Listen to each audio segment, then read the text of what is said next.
Call to order the July 28th, 2026 Board of Trustees regular meeting, the time being 6:30. There's Larry. Please rise for the Pledge of Allegiance. I pledge allegiance to the flag of the United States of America and to the republic which stands one nation under God, indivisible, with liberty and justice for all. Will the clerk please take roll? Trustee Blackstone, Here. Trustee Moore. Here. Trustee Barrett. Here. Trustee Moyer. Here. Trustee Cannon. Here. Mayor Pro Tem Mason. Here. Mayor Daley. Present. Madam Mayor, you have a quorum. Thank you much. Are there any amendments to the agenda? Are there any conflicts of interest? Now it's time for community participation and public comment. Members of the public who wish to comment on non-agenda items, please sign in at the sheet behind the podium and state your name clearly in the microphone. Each speaker will have 3 minutes. Anybody here for non-agenda items? All right, on to our presentations. The first one will be the Board of Trustee Bylaws, presented by Kelly Houghteling, Deputy Town Administrator. Good evening, Mayor and Trustees. Hold on. Is this on? Okay. Good evening, Mayor and Trustees. Kelly Houghteling, Deputy Town Administrator. So the first item before you tonight is the draft board bylaws. Past boards have started revisions of this document, but nothing formal has been adopted to date. Bylaws provide greater consistency, transparency, clarity in how the board operates. So I trust that you all have had a chance to take a look at the bylaws tonight. And so I'll just turn it over to the board to give feedback.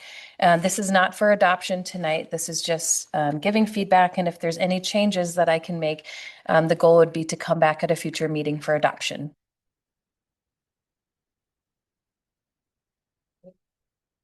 Great. And then the bylaws really determine, how we operate, conduct business, meetings, and so on. So that's kind of the content in there. So does anybody have any questions or comments on the bylaws as shown in the presentation?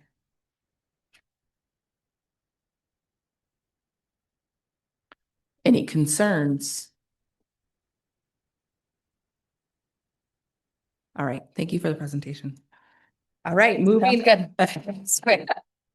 They are in the bylaws, in the complete bylaws as written in the presentation is available in our board packet. So if anybody does want to see those, please feel free to view them.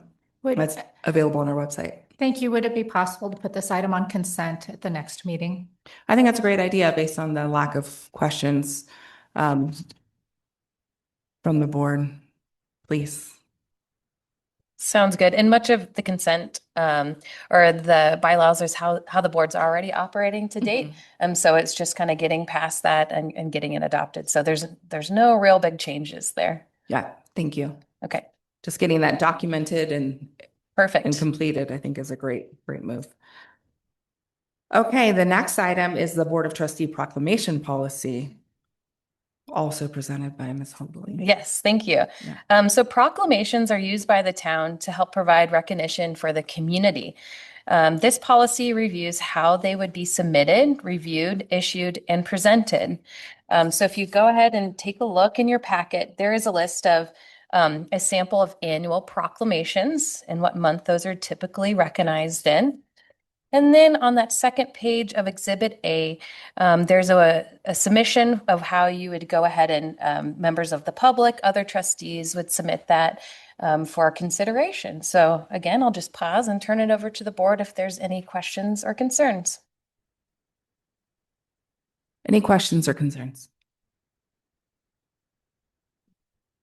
Yes, sir. I just wanted to put that out there for anybody that might be listening in the audience or on Zoom. The board's actually gone over these items a number of different times, so that's probably a lot why none of us have any questions as far as that goes, but just want to put that out there for the public. Yeah, we've had several working sessions which are public facing meetings as well, where we've discussed a lot of these in detail. So it's nice to see them finally coming to fruition and getting finalized. So that's good news. So if anybody is worried that we're not asking questions, it's because we've asked a million questions in the past. I have my hand raised, actually. Oh, thank you. Yep. So it's no secret that I would like to see a Pride proclamation on here, either the last day of May or the first meeting in June. In our strategic plan, we talk about welcoming community for all and a community of today and tomorrow. And I just think that we need to really consider, is that the community we want to be? Because if we believe that Wellington is a place where everybody belongs, then our actions should show that. And with the proclamations, we see other communities, other groups, just groups that are called out and recognized. And I think that we've heard that it could be divisive, and unfortunately that could be the case, but I honestly think that's exactly why we should add it, because we don't just practice inclusivity if it's easy. We have to show up when it's hard and when it's uncomfortable. And it's something that we practice when there are differences and disagreements. And that is when our values are actually tested. The policy says that these are meant to recognize people, observances that matter to our community and promote civic pride. It also makes clear that proclamations aren't ceremonial. They're not political. They are not requiring anyone to do anything. What they do is send a message. And for LGBTQ plus residents, that message is that you are seen and you are heard and you belong here. It feels very inconsistent and short of hypocritical for us to say that we're committed to being welcoming and then excluding Pride from a list specifically designed to recognize members of our community. If we truly do believe in making everyone feel that they belong, we can't be selective. It cannot depend on whether recognition is comfortable or popular. We have to be consistent. And to me, that's not politics. It's community. Thanks. Thank you, Trustee Moyer. Are there any other comments or questions on this presentation? I do agree with Trustee Moyer on her points. It does not make sense to just exclude the one.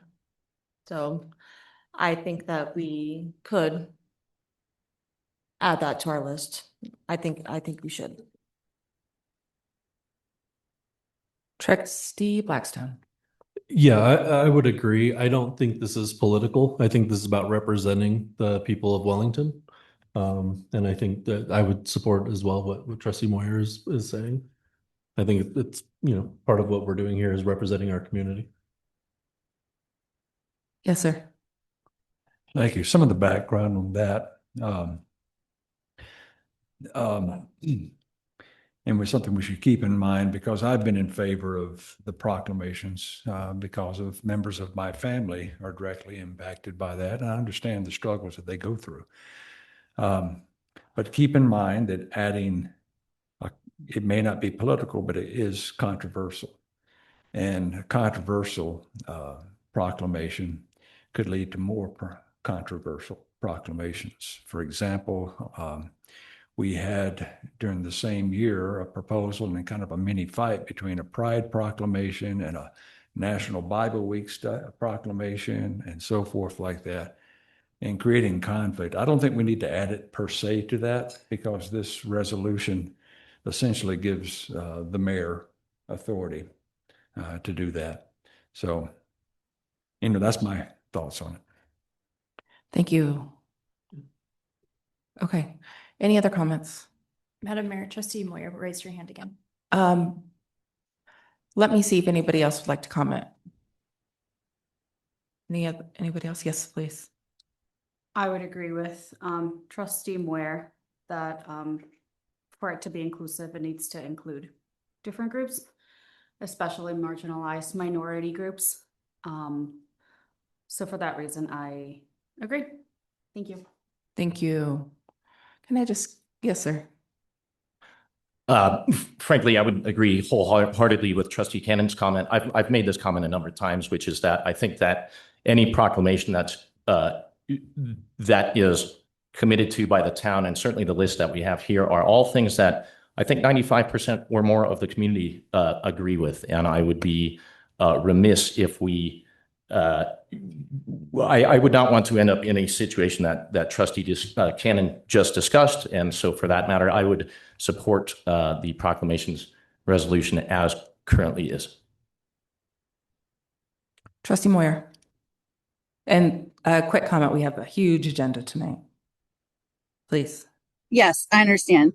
I just wanted to comment respectfully on what Trustee Cannon shared.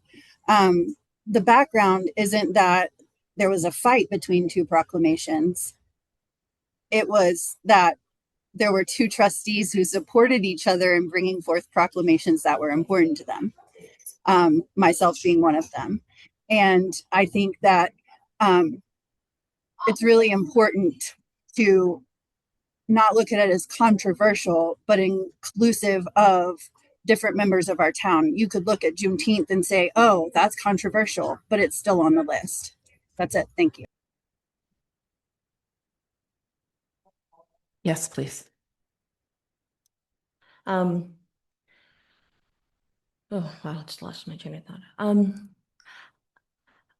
I don't think that it's not supported by the community to include Pride. It's not unsupported. We already have events that have huge turnout in our town. I think it would be consistent with our town's culture to absolutely have it on there because we already exhibit tremendous pride in that community. And I'm really proud of that.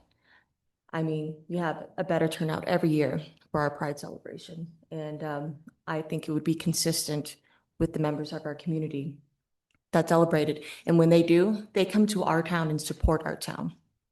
And we're talking about supporting our businesses and all of that. I think it would be consistent with the people who support our town and are wholeheartedly members of our community to acknowledge them. So I think it's important to actually have it. And I disagree. It shouldn't be controversial. They're here for us. They show up for us. We should acknowledge them. Thank you. Okay, I'm going to wrap up my opinions here. I do think, well, today is an example of how this is political. Without us trying to say it's political, it's become political on this board alone already, and controversial. So when we're wondering whether or not this is controversial, not the fact that this is the only one that initiated such conversation is a perfect example of that. I need to take a quick vote, and Trustee Moyer, you're going to just have to tell us thumbs up, live with it, thumbs down, including Pride in our list of proclamations for the year. Thumbs down is included? No, not included. Thumbs up to include, can live with it. Thumbs down. Thumbs up. Yeah. Oh, I'm fine with.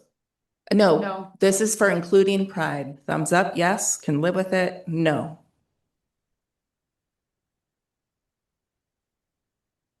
Well, regardless of what you did, Trustee Moyer, we will include it for the action item to consider at that time, which we'll have opportunity for public comment at that time as well, which is always opportunity for the community to comment on those items. But I just want to,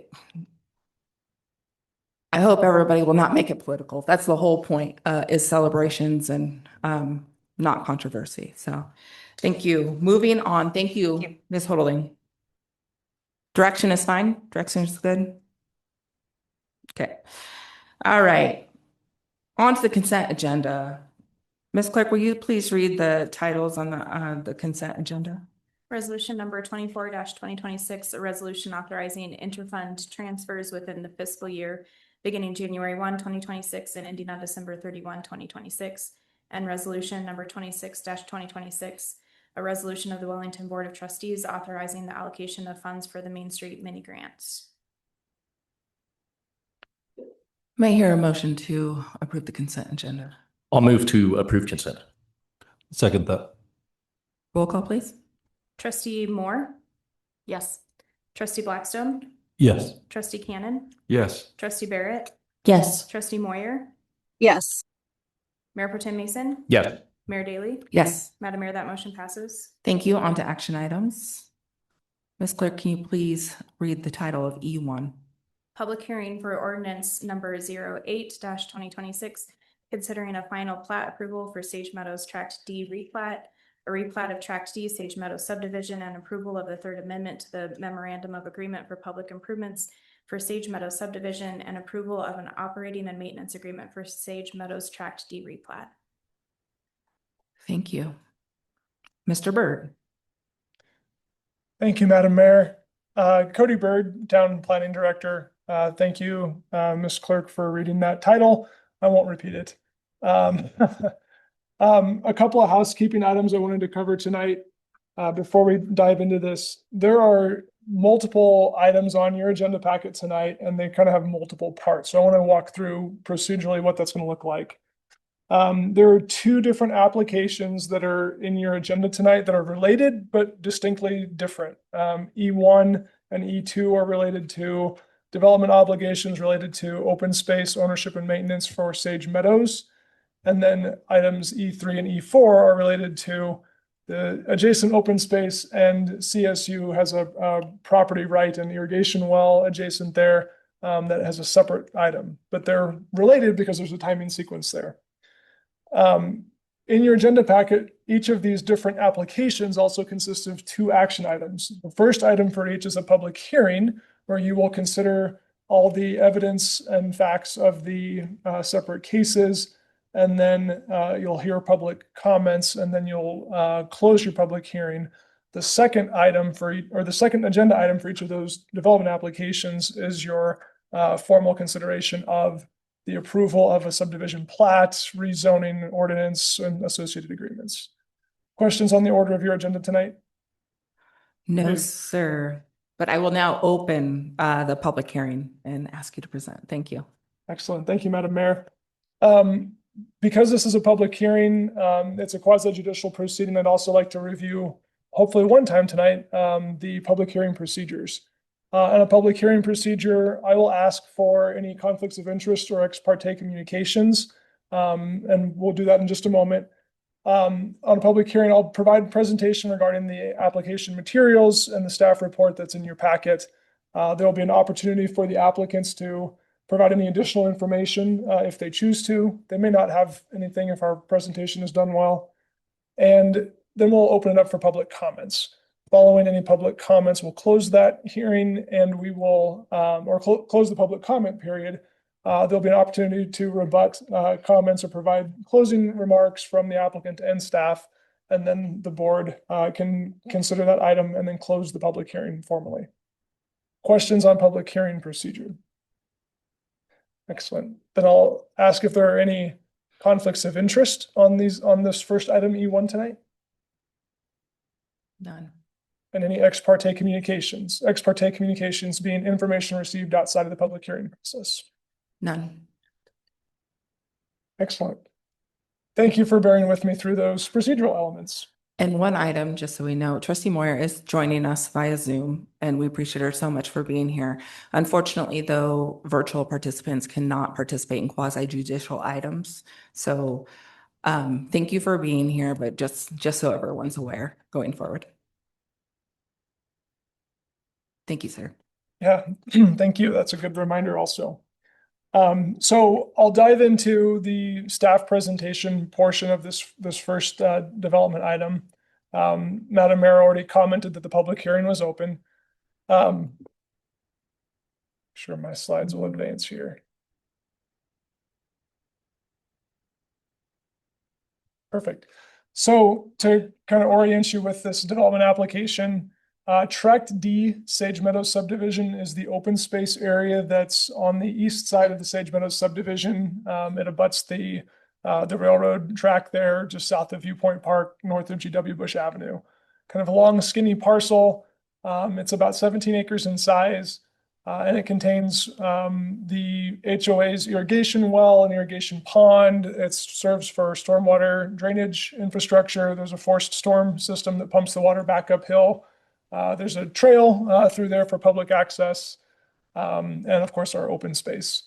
So it serves quite a few purposes here.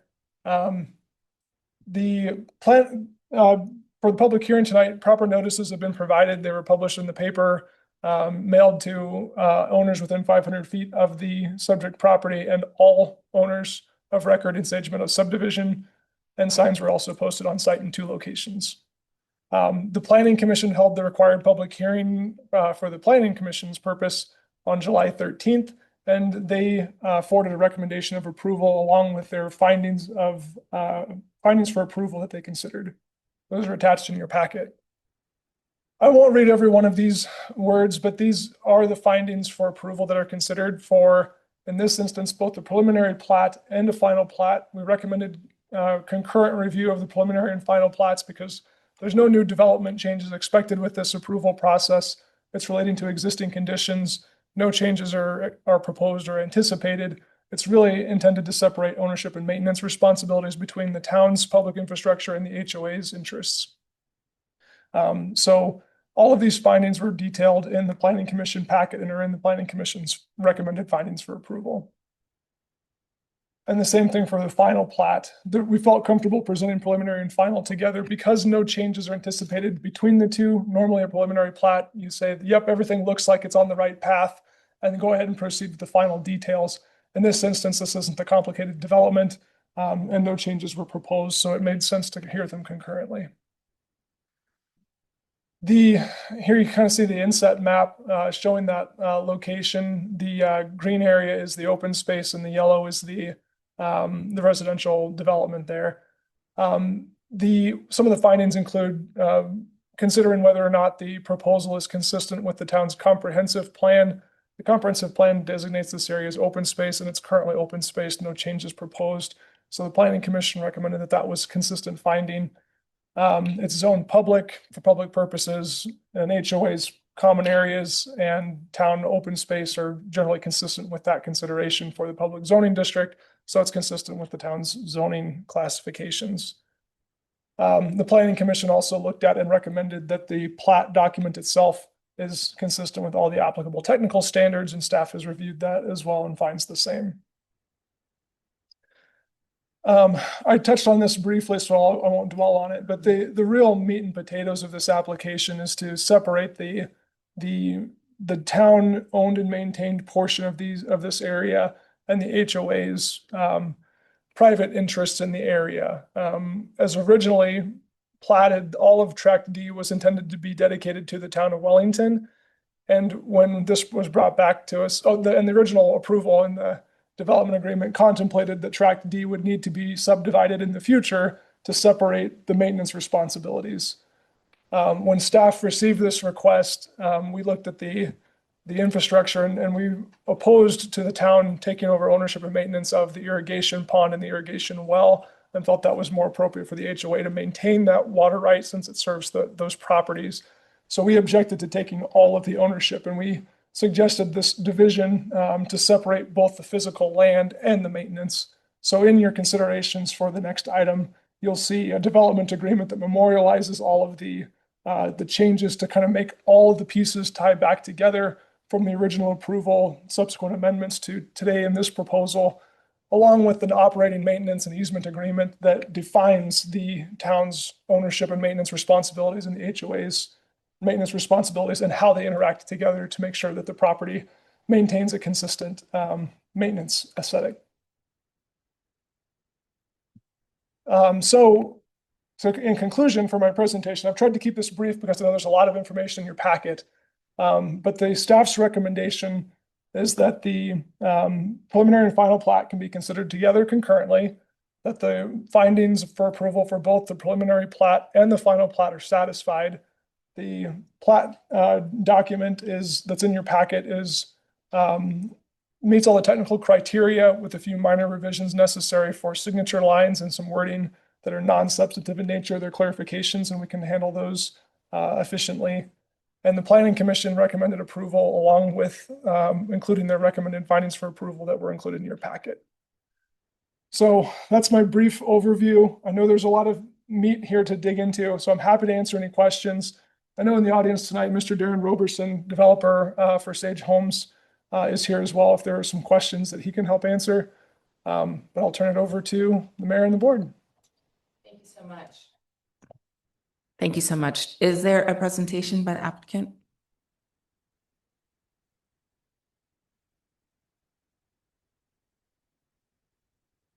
Darren Roberson, Sage Homes, SH Development. No, just if there's any questions, let me know. Cody and I and town staff have been working for the last 2.5 years to take care of these last items for our DA agreement. And I think we've protected both the HOA and the town in doing it right. And just some final things we're trying to wrap up. Any questions at all to me? Okay, we'll hold on them for a little bit then. If there's not, thank you. I'll now open the public hearing for public comment.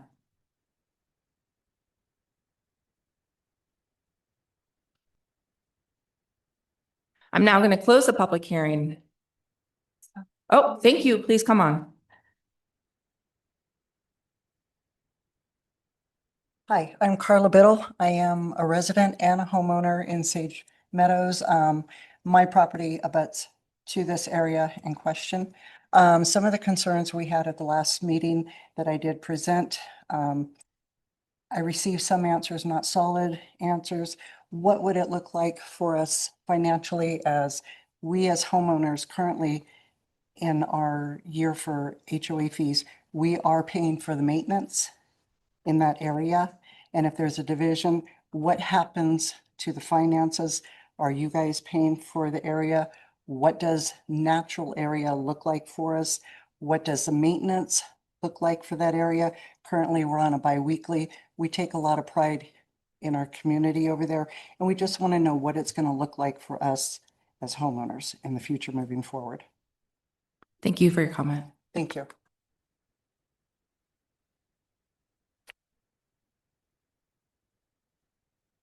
Okay. Any other public comment? All right, I'm going to now close the public hearing and call for board deliberations. I don't think we have a representative necessarily of the HOA, so I don't know if there's opportunities for rebuttal there. Yes, please. Thank you, Madam Mayor. Procedurally, the applicant can have an opportunity to respond to public comments if desired, and staff Absolutely. can have some closing remarks, and I think I can answer some of the questions that Ms. Perfect. Biddle brought up also. And your deliberations would actually be on the next action item for formal consideration of the plat ordinance and agreements. Perfect. Did you have Mr. Roberson? in response to the comments? We have been in contact with the HOA and Wyatt, the president of the HOA, has reviewed along with their attorney on all the agreements and verified per email, authorizing that they're okay with it. I think the town's going to work closely with the HOA, possibly hiring the same landscaper to do the mowing is what I've heard. So I don't think there'll be any issues. We tried to make sure that the HOA still maintained the trail and up against the fences so that the home buyers up against there was HOA maintained and owned.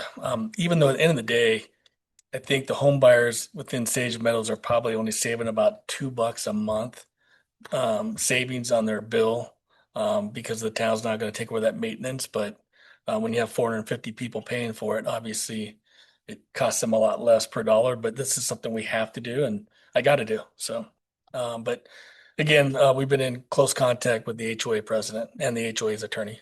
So we should be good there. Thank you, sir. Any other closing thoughts? Mr. Roberson? I don't think so. I mean, unless I missed something. No, Mr. Bird? Thank you, Mayor. The couple things I wanted to address were similar to what Mr. Roberson shared. We did get confirmation from the HOA board president that they were in support of signing the plat and the operating maintenance and easement agreement. So that has been coordinated for those responsibilities. To the public comment about what is maintenance going to look like, I've been in conversation with our Parks and Recreation director, Mr. Cooksey. They understand that they're going to be taking over maintenance of this, the open space area. In all likelihood, they're probably going to reduce the frequency of watering to not have to create the need to go and mow it twice a week like the current schedule is. They'll probably look to slow that down a little bit, but still keep it attractive. And it's more of a native landscape as opposed to a manicured lawn. And that'll be a cost savings for the town for not sending crews out to maintain that as frequently. But we still want to make it attractive and look nice for the area. Fence maintenance is another piece that's contemplated in that operating maintenance and easement agreement. The town would be taking over maintenance of the fence along the railroad since it's adjacent to the park and open space. Mr. Cooksey and team are aware of that and are putting recommendations in place in the budget to account for additional maintenance responsibilities for this area. With regards to the HOA, I can't speak to the numbers. We don't have access to HOA fees, dues, and what that covers. But generally speaking, the operating maintenance and easement agreement does contemplate that the town would continue to pay a portion for the non-potable well system for operation and maintenance of that, including provisions for if the well were to fail or need a pump replaced or something, major maintenance item, the town being a beneficiary of the water from that well would also pay a pro rata share. There's 453 owners in that association. The town is one of them, so we would pay an equal portion with the other members. So the operating maintenance and easement agreement does contemplate how to make sure that the services the town continues to receive for water from that is equitable and make sure that it protects the HOA in that regard as well. Thank you. We're now going to move on to action item E2. Ms. Clerk, can you please read the title of E2? Ordinance number 08-2026, an ordinance relating to the plat approval for Sage Meadows Tract D replat, a replat of Tract D Sage Meadows subdivision, and approval of the third amendment to the Memorandum of Agreement for Public Improvements for Sage Meadows subdivision, and approval of an operating and maintenance agreement for Sage Meadows Tract D replat. As we discussed. So, Mr. Byrd, please continue. I won't repeat everything that was just considered, but in your packet for this agenda item, you will see a proposed ordinance that approves the final plat for Sage Meadows subdivision, Tract D replat. You'll also, that's ordinance number 8-2026. There's a recommended third amendment to the development agreement for Sage Meadows subdivision. There's the operating maintenance and easement agreement that was vetted by the town and the HOA. And I didn't mention it in the first one, but it's a pretty minor piece. There's a 2008 well shared use agreement that the obligations under that agreement have been satisfied through the development of Sage Meadows subdivision.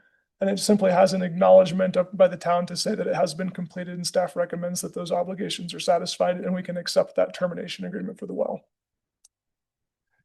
I'm happy to stand for any questions. I know there's a lot of technical documents in there and a lot of words, so I'm happy to answer any questions, but that concludes my presentation. Thank you. So as we discussed before, this is a quasi judicial item. So the items that we're considering for this are only those who have been presented and available in the packet.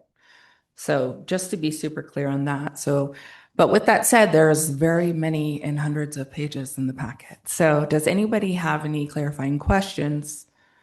This is also time for deliberation. We're going to go through everyone. And after comments and questions, I will ask Mayor Pro Tem to go over the findings of fact as recommendations by the Planning Commission as well, if that's okay. Thank you. Let's start with Trustee Cannon, please. I have no questions. Trustee Barrett. No questions. Thank you. Trustee Blackstone. Yeah, no questions here. Trustee Moore. No questions at this time. Thank you. Mayor Pro Tem, will you please, if you have any questions, and review those Planning Commission's findings of fact? Thank you, Madam Mayor. I have no questions at this time. As far as the findings for approval for Land Use Code Section 15-2-170D, the primary plat represents a functional system of land use and is consistent with the rationale and criteria set forth in the code and comprehensive plan. The land use mix within the project conforms to the town's zoning district map and furthers the goals and policies of the comprehensive plan, including the proposed development promotes the town's small town rural character. Proposed residential development adds diversity to the town's housing supply. The proposed commercial development will benefit the town's economic base. parks and open space are incorporated in the site design. The proposed project protects the town's environmental quality, and the development enhances cultural, historical, educational, and/or human service opportunities. Number 3, the utility design is adequate and at a capacity that promotes town's character while strengthening the town's vitality. Number 4, the transportation design meets the intent of the comprehensive plan to provide increased connectivity, reduce traffic impacts, and encourage walkability. Number 5, negative impacts on adjacent land uses have been identified and satisfactorily mitigated. Number 6, there is a need or desirability within the community for the applicant's development and the development that will help achieve a balance of land use and/or housing types within the town according to the town's goals. Cody, do you also want the final plat? Yeah, I'll add those two. The final plat conforms with the approved preliminary plat and incorporates recommended changes, modifications, and conditions attached to the approval of the preliminary plat unless otherwise approved by the town board. Number 2, the development will substantially comply with the design and development standards as set forth in Article 5 of this code. And number 3, all applicable technical standards have been met. May I hear a motion? I'll make a motion to approve ordinance number 08-2026, an ordinance related to plat approval for the Sage Meadows Tract D replat, a replat of Tract D, Sage Meadows subdivision, and the approval of the third amendment to the Memorandum of Agreement for Public Improvements for Sage Meadows subdivision, and approval of an operating and maintenance agreement for Sage Meadows Tract D replat. I second that motion. Are there any additional questions or discussions on those findings? Roll call, please. Trustee Blackstone, Yes. trustee Barrett, Yes. trustee Cannon, Yes. trustee Moore, Yes. Mayor Pro Tem Mason, Yes. Mayor Daley. Yes, Madam Mayor, that motion passes. thank you so much. May Ms. Clerk, will you please read the item of E3? Public hearing for ordinance number 09-2026, considering approval of a minor subdivision plat for Sage Meadows Tract D2, a replat of Sage Meadows Tract D replat, along with an adjacent parcel owned by Colorado State University, and rezone of the same from R2 residential low density to residential low density district to P public district. All right, similar to our last one, I'm just going to go ahead right now and open our public hearing. And Mr. Byrd, Very please. good. So procedures for a public hearing are the same as the last item. Does anyone need a refresher? No, thank you. Excellent. Thank you for the humor. Are there any conflicts of interest on this? This is the application for CSU, Colorado State University has a parcel of land adjacent to Tract D that was just considered. Does anyone have any conflicts of interest regarding this application? None. Are there any ex parte communications? None. Thank you. So I'll run through this overview again. Very similarly, it's kind of a two-part component. We'll do the public hearing and present the evidence. We'll close the public hearing, and then part 2 will be your formal consideration and deliberations. This one, also similar to the last one, is a two-parter of a two-parter. The application request is for a minor subdivision, which handles the division of land. And in reviewing the development application, staff actually identified that the property that CSU owns adjacent to the railroad crossing, when annexed originally to the town back in 2015, the property was brought in with the Sage Meadows development annexation, and it was all zoned R2 residential at that time. The R2 zoning would allow irrigation wells, so it wouldn't affect, the zoning really has no effect on CSU's use or operations of the land there. But from a procedural element and a mapping standpoint, when we draw a boundary around land, we don't like to have zoning that's two different zoning designations for the same parcel of property. So staff is recommending that we actually align the zoning district to P public district, which is the same as Tract D. So we have a unified zoning for that whole open space area. So two-parters, and they can be considered concurrently as one development request.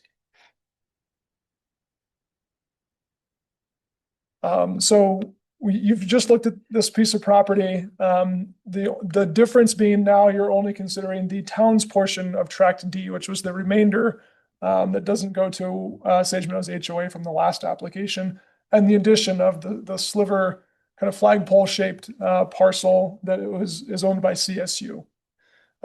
This property is approximately 12 acres combined with the town portion and the CSU portion. Again, there's no development changes, no new development proposed associated with this request. It's mostly procedural and chain of custody for documentation. The reason for the request is, I'll circle back to that, but there's very minor changes anticipated, basically relocation of a fence to accommodate well operations. Similar to the last one, I won't read through all of your findings for approval consideration for minor subdivision and for a rezone, but we list them here. They're in your packet and they're detailed in your staff report along with the Planning Commission's recommendation for findings, and the Planning Commission did recommend approval for both the subdivision and the rezone. And here's your findings for approval for a minor subdivision and rezone. So again, the little inset map, you can see the area that's being considered. On this particular map, the CSU parcel actually shows as white, but the proposal is that would be rezoned to P public district green to be the same as the rest of Tract D there. It's currently, the CSU parcel is currently used for an agricultural irrigation well. CSU has identified and approached the town. The well has failed and is in need of being re-drilled. The requirements under Colorado law for protecting water rights and well permitting requirements, the relocation of that well has to be within a certain distance of the decreed well. And in this instance, due to proximity of the railroad and the open space there, it's only 16 feet wide adjacent to the railroad. There's not a suitable location on the land that CSU owns to relocate that irrigation well. So CSU approached the town and said, would we be willing to consider setting aside a small piece of that open space for the new well site to be relocated? And that's the purpose for this subdivision request tonight. So there's some of the details I just described. So the request is to replat Tract D, the town's portion of Tract D, and create a new parcel, Tract D2, which would be owned and maintained by CSU for agricultural well purposes. The site location is for the Kerbal well, which serves a large portion of the CSU's agricultural research, development, and education center. I think I got the RDEC right. More locally known as RDEC. So it's a huge piece of their operational needs for supporting the land grant university's mission at RDEC. So being a public purpose, it seems suitable and appropriate to continue to support that operation. And then the rest of Tract D would remain just as it is, minus the relocation of a fence. So in consideration of this for your public hearing item, we do recommend that the minor subdivision plat and rezone be considered concurrently, and we've given you the findings for approval for both of those application processes. The Planning Commission did consider this item in public hearing on July 13th. They adopted findings for approval that are included in your staff report, and the Planning Commission recommended approval of both the subdivision and the rezone. That concludes my presentation. Your second item would have your formal deliberations, but I'm happy to stand for any questions regarding the application here. Representatives from CSU are also in the audience tonight if there are questions that they can help answer. Is there a presentation by the applicant? Thank you for being here. All right, any questions from the board for understanding? All right, let's go ahead and open it. Public hearing, public comments. Are there anybody have any comments for this item? Okay, I'm going to close the public hearing and move on to the next action item. Ms. Clerk, can you please read the title of E4? Ordinance number 09 twenty twenty-six, an ordinance relating to approval of a minor subdivision plat for Sage Meadows Tract D2, a replat of Sage Meadows Tract D replat, along with an adjacent parcel of land owned by Colorado State University for the Kerbal Well and rezoning the property from R2 residential low density to district to P public district. Mr. Byrd. Thank you, Madam Mayor. Thank you for the title. I won't repeat everything, so I'm happy to stand for any questions. The ordinance proposing approval of the subdivision and rezone to P public district is included in your packet, along with the final plat for Tract D and Tract D2. There are some minor revisions necessary from the version in your packet, and they're related to signature authority for CSU. We didn't have the wording correct, so we needed to update it. So we added some town signatures that weren't on there and a couple of minor labeling additions. None of them are substantive. None of them change anything that you see in your packet. They're just clarifications or clerical revisions. So we do ask for the ability to make those final changes before execution and recordation of the plat. I'm happy to stand for any questions regarding these two applications tonight. Trustee Blackstone. I mean, seems simple, but this is basically the same conversation that we had during the executive. Just so you know, Trustee Blackstone, the topic and items for discussion during this quasi judicial item can only be limited to the topics included in your packet and what we've heard from the non-public comment on this item. Perfect. No questions.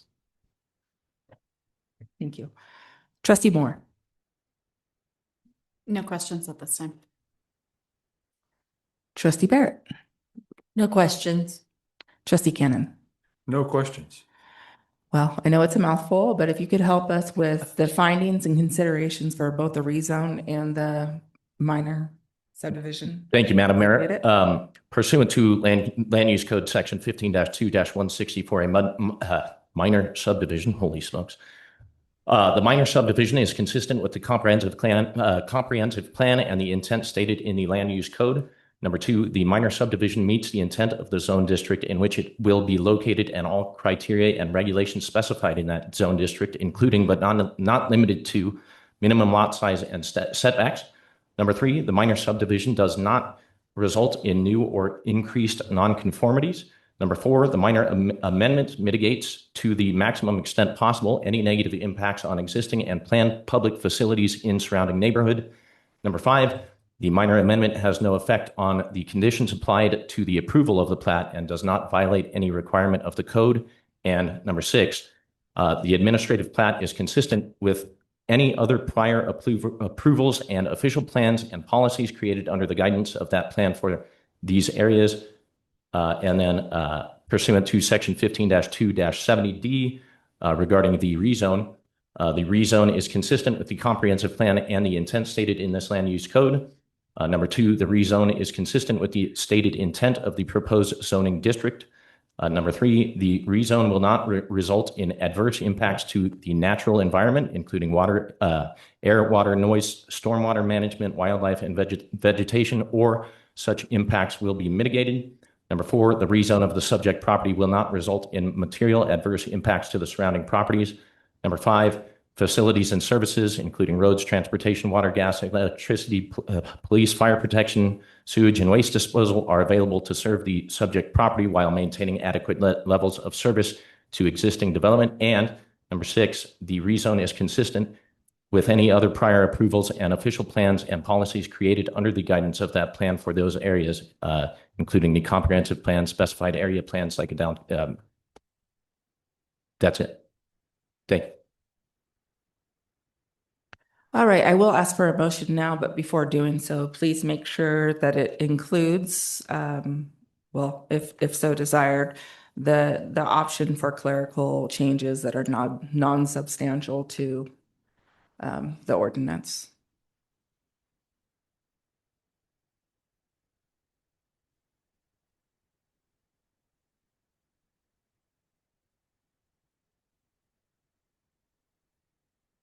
May I hear a motion? I will make a motion to approve ordinance number 09-2026, an ordinance related to relating to approval of a minor subdivision plat for Sage Meadows Tract D2, a replat of Sage Meadows Tract D replat, along with an adjacent parcel of land owned by the Colorado State University for the Kerbal Well and rezoning the property from R2 residential low density to P public district with any clerical changes that may be non-substantive. Second that, please. After that mouthful of findings, is there any questions? They do relate to the planning commission recommendations and staff recommendations as well. All right, roll call, please. Trustee Cannon, Yes. trustee Moore, Yes. trustee Blackstone, Yes. trustee Barrett, Yes. Mayor Pro Tem Mason. Yes. Mayor Daly. Yes, Madam Mayor, that motion passes. thank you so much. May I hear the title for E5? Resolution number 28-2026, a resolution directing staff to file a Proposition 123 commitment for the 2027 through 2029 cycle with the Colorado Department of Local Affairs to increase affordable housing in Wellington. Our planning director, Cody Bird, will present on this item. Thank you, Madam Mayor. Do we need a moment for trustee Moyer to get back on? Oh, yes, please. Oh, no, I've been waiting for this moment, sir. Hey. How about give a moment for trustee Blackstone, though?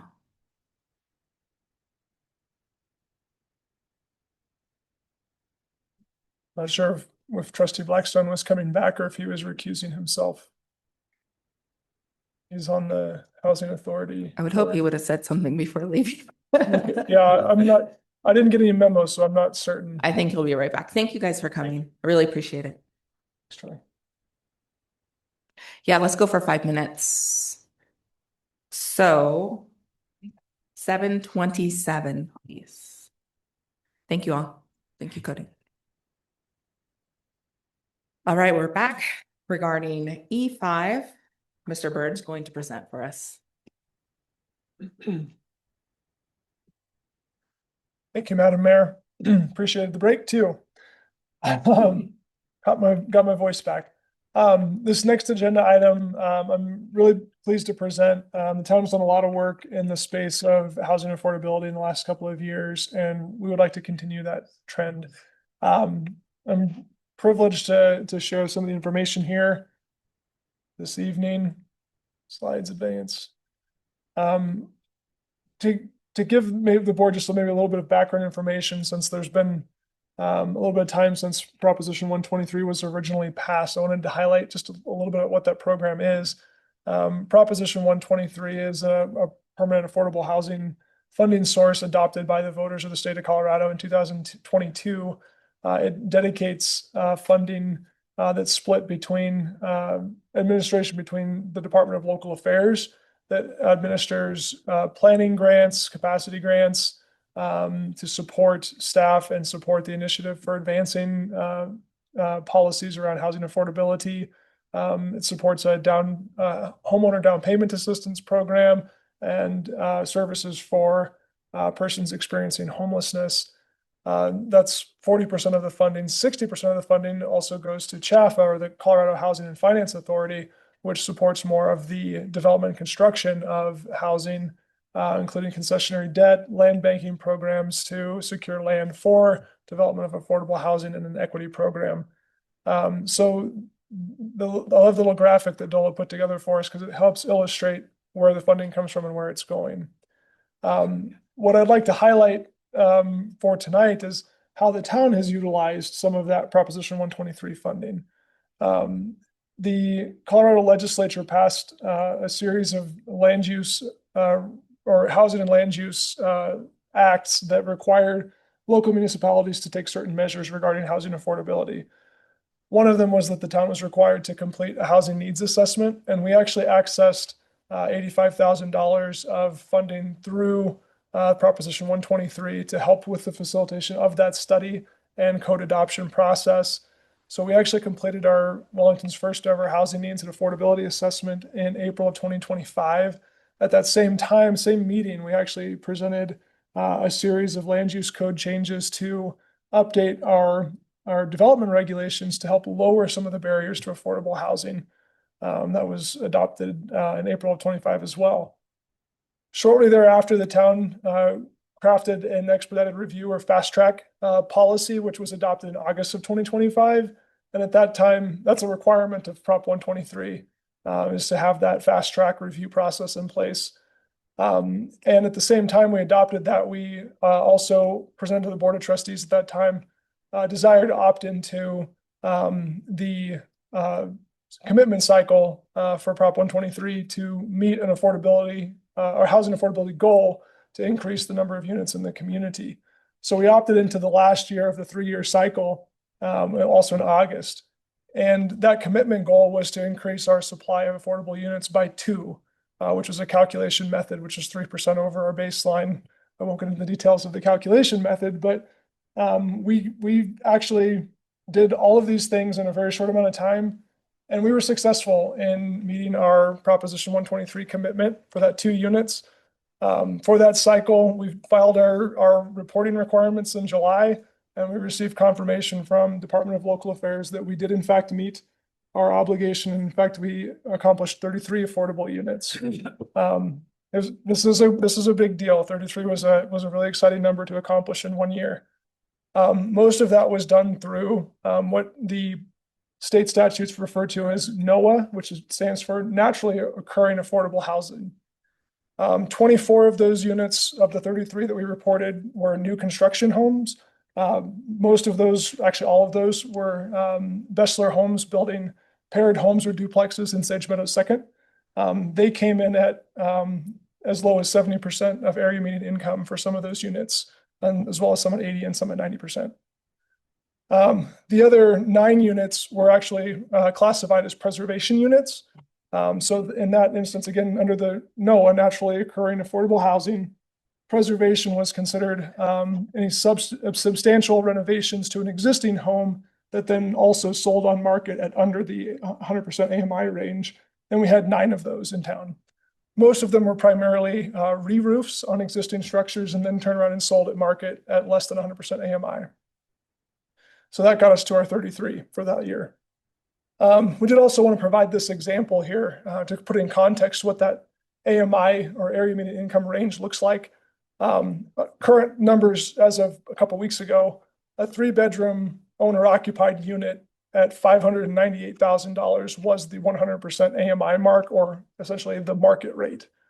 So the 33 units that counted towards our commitment goal were under that amount for the sale prices.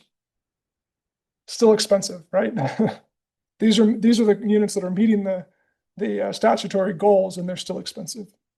But we've shown some success here. As Proposition 123 is continuing to evolve, it's getting, it was a new act for Colorado, and we're already seeing a series of revisions. I won't read these to you, and I know it's small, so I don't expect you to read them, but it simply highlights that the act itself has been modified 5 or 6 times since its original adoption. The important piece of this is that most critical part for Wellington is that for the next unit or the next commitment cycle for Proposition 123 funding, the calculations change. So we won't have the same baseline that we had before. It'll be based on a straight up calculation on increasing the number of units year over year. So it looks back at how many units have come to market and applying a different calculation method. The other really big change is that the new guidance is not going to allow counting the NOAA units, the naturally occurring affordable units. So what that means is that the new commitment cycle, all affordable units will have to have an affordability mechanism, so like a deed restriction that keeps it at a defined percentage of area median income. The importance of that is that it's not, Bessler Homes or Sage Homes and our other builders, they're not going to be able to deliver affordable housing and meet that criteria for us. It's going to require deed restrictions, or more likely working with our affordable housing partners. Housing Catalyst, Wellington Housing Authority, or the Habitat for Humanity are our lead 3 for the community of Wellington right now. So that it just changes the way we would approach it. This new commitment cycle, Wellington's goal would be 14 units, so it's a little higher than the last one, but we still feel confident that we can achieve that over this 3-year period. The affordability mechanism has to be in place for at least 15 years or longer, and most of our current community housing partners achieve that or more. So we feel really strongly about continuing to pursue Proposition 123, both for the commitment and for the funding. We've already received funding through Proposition 123 in the form of the $85,000 grant that we used for our housing needs assessment. We also obtained a $50,000 no match grant for a study to look at town-owned property inventory and preliminary site analysis to evaluate if any town-owned or partner agency-owned lots would be suitable for affordable housing, and we're taking that on right now. So we've already been successful in accomplishing getting some of those dollars to Wellington. We'd like to continue to do that. It also keeps the door open. By being in the program, it also allows our housing partners access to the CHAFA funding for the construction dollars. It allows them to use funds for land banking, and it allows access to the homeowner down payment assistance programs under that program. So we've shown success. The vision for continuing under Prop 123 is supported by the board's strategic plan, our housing needs and affordability assessment goals, and our comprehensive plan goals and strategies. So we feel we're in line with the town's direction and vision for this effort, and staff feels we can continue to support these programs through our efforts and make a meaningful difference in delivering affordable units for our community. So with that being kind of presented, our recommendation is to consider adopting a resolution that would direct staff to file a new commitment for the 2027 to 2029 commitment cycle for Proposition 123. I'm happy to answer any questions regarding the program or the resolution tonight. Thank you. This is time for questions for understanding of the presentation. We will have time for deliberation and discussion following public comment. Does anybody have any questions on the presentation? Yes, sir. Just quickly, the 2027 to 2029 commitment unit goal of 14 units. What happens if we come short? Thank you for the question. So there's currently no risk to that. Nothing gets taken away. I think at one point we would have to sit out one cycle for the first year of the next cycle, and that's even gone away. So there's no risk to it. It's purely incentive to access the dollars, but you do have to be in the program and making progress on it to stay in the program. Thank you for the question. Any other questions? Yes, sir. Trustee Cannon actually had the exact same question I had, so I appreciate that, sir. All right, let's open this up for public comment. Does anybody want to speak regarding this item? Thank you. Now it's time for any kind of deliberations or comments regarding this. We will limit each round to 2, so you have the opportunity to say your thoughts, potentially a rebuttal. So keep that in mind to be concise and clear in your statements. So let's start with Trustee Moyer. Hi, again, I'm so excited to see this come before us. And I'm glad that you brought up all of the points, Mr. Byrd, about lasting affordability and community land trusts. Those are really 2 of the only avenues that we can ensure that housing stays affordable for generations to come. And this problem isn't going to go away. With partners like Housing Catalyst and Habitat for Humanity, we are able to serve not just 70% of the AMI, but down as low as 30% of the AMI. And we capture the lower end of families seeking to have that dream of owning a home and the stability that comes with that. But we also can capture that missing middle. CHAFA is going to roll out a program called like Schools to Home or something that we learned about at CML, which is really focused on teachers being able to become first-time homeowners. And so our partnership with them is extremely important. DOLA is extremely important. And then this funding can make a real difference in our community for health, for just the overall holistic well-being of our community members. And so I am in full support of this and everything that comes with it. Thank you, trustee Moyer. Trustee Cannon. Trustee Barrett. It has my full support. It's great work and it's a great initiative and it serves very important people of our community that are often overlooked. So I'm very, very pleased with this. Thank you. Trustee Moore.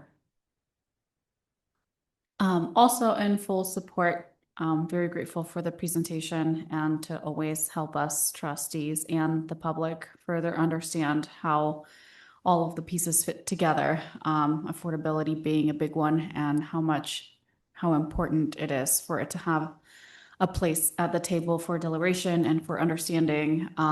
So I'm thankful. Thank you. Trustee Blackstone. Yeah, first I would just say thank you to Mr. Byrd for navigating the waters of the federal grants and all of that. I'm sure it's not easy. I would just encourage the other trustees to go along with this because, and I think it's worth commenting that the folks that are taking advantage of our affordable housing, in a lot of cases are senior citizens that have been in Wellington for their lives or for a long time and maybe have had some sort of hardship. Maybe they've lost a partner and are trying to stay here. And these are people that have made Wellington what it is for a long time. And we want them to we want people to stay here that have put in their dues, is how I would put it. So I think this is really important, and I'm grateful that when we needed 2, we got 33. Like that's fantastic. I think with this new number, I think we're looking at ways that we can make that happen. And I would, if the goal of this board is to provide a vision for Wellington, I think this is exactly what we were put here to do, is to make sure that the residents of Wellington are taken care of. But that's all I have. You have my full support. Thank you. I am very thankful to our partners who are very committed to doing and building affordable homes. As we heard earlier, Bachelor Homes are selling items as low as 70% AMI, and I think that is fantastic. We have some more challenges here with the requirements for 80%, and I think that's wonderful. I did,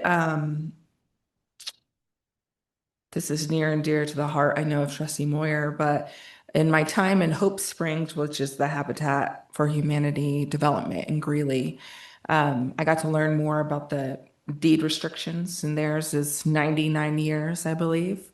And that I really wondered about that, but what they built into the pricing of their homes includes to ensure that every homeowner is still building equity on every year. And it was significant over the years as they might live there. In addition, they were saving money on taxes and a bunch of other items too. Included within all their home payments was escrow accounts to cover hot water heaters or repainting their home far into the future, so all those expenses were covered. They're really amazing developments and amazing places to call home. So I look forward to us hopefully securing more partnerships with those type of organizations, including the Housing Catalyst and the Wellington Housing Authority, to make sure that we can offer more affordable homes in Wellington. Those were my comments. Otherwise, I'm completely in favor of this item.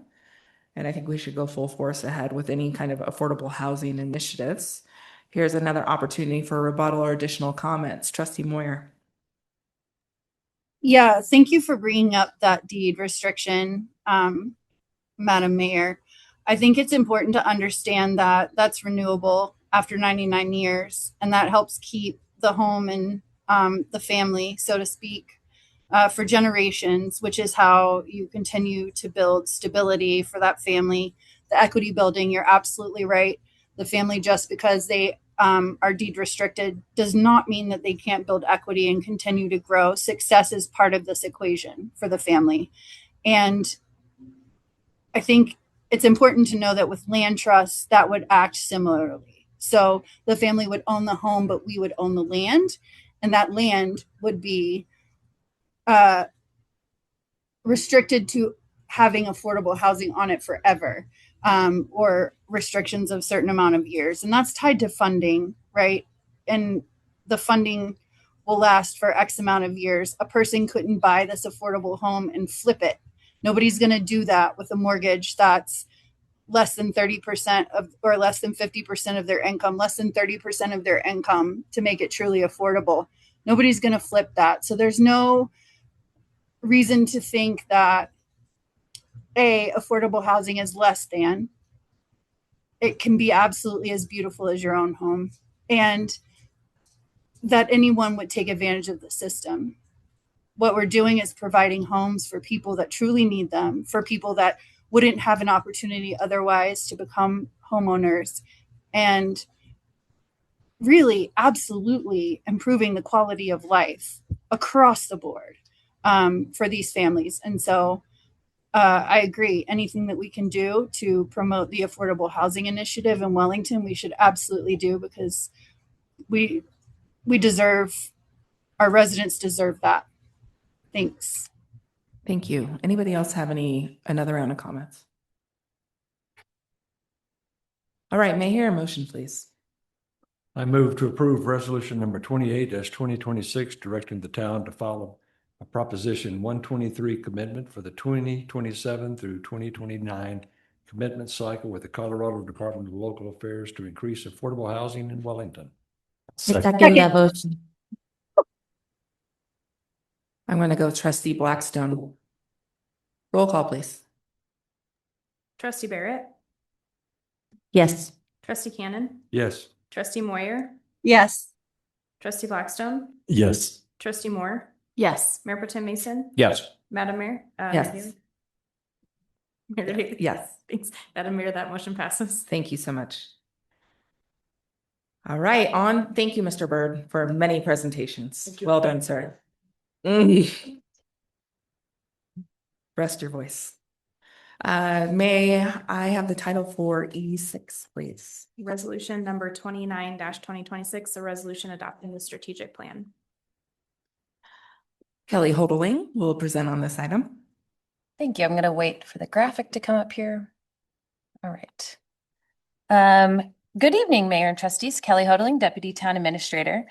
Before you tonight is a resolution adopting the strategic plan. A strategic plan outlines the vision, mission, and priorities established by the Board of Trustees. What you'll see on your screen tonight is an update to that. When the board met in May, they had an update, just a couple of minor revisions. This is not a big change. You'll notice that grow responsibly is still there from last time. Cultivate community spaces, foster economic vibrancy, ensure strong town operations. All of those are still there. The big change that the board discussed during the retreat was changing the vision statement. And so that vision statement now reads, Colorado's Northern Gateway, a place of opportunity we are proud to call home. So I will just pause for the board for consideration of the 2025-2029 strategic plan. Any questions? We, of course, developed these in a work session, so we're all very familiar with them. Is there any public comment on this item? All right, back to the board. My first and only comment is that the design looks wonderful. I really appreciate the new design of it. I think it looks fantastic. Anybody else have any comments? Yes, sir. Yeah, I mean, I think what's important about this sort of kind of visual and this sort of presentation is that the residents can see, you can say you want it all, but we really do as a board have to kind of focus on a handful of things. And it's difficult to nail those down. And I think by like kind of discussing what we wanted to and what previous boards have wanted and what we've been working towards as a town, this is kind of what we came to an agreement on is this is, kind of what we hope to happen. And I think it's the presenting it for residents and then that openness and I think that's what's important. So I just appreciate that we were able to do that, and now we're able to show it off and kind of get the support. Thank you, sir.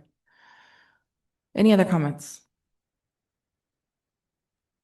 I second. appreciate also, yes, Oh, sorry. I was just going to second your Please. comment, Madam Mayor, about the design. I really like this new one, and I'm proud of us for coming up with our new vision, which isn't so new. It's just a little rewarded. yeah, and then we did drop a couple things, but that's because they were achieved previous strategic plans. So that's always great news for excluding something is because they've been done. And also I do appreciate and want to recognize that this board isn't coming in and trying to shake up everything and turn it upside down. We're really maintaining a lot of the similar vision and structure of what was previously done and making sure it can come to fruition. So I think that is wonderful as well. This also serves as a document to help us stay on track. So as we're seeking new projects, new opportunities, we can determine whether or not it falls into line with what we strategically want to accomplish during our terms. So thank you. May I have a motion to adopt this strategic plan?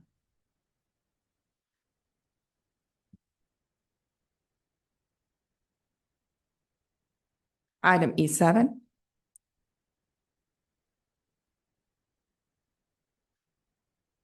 I'll make a motion to approve resolution number 29-2026, a resolution adopting the strategic plan.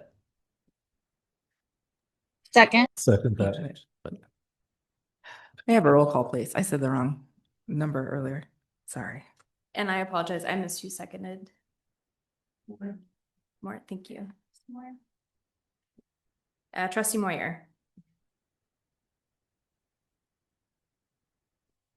Moyer online. Oh, sorry. Yes.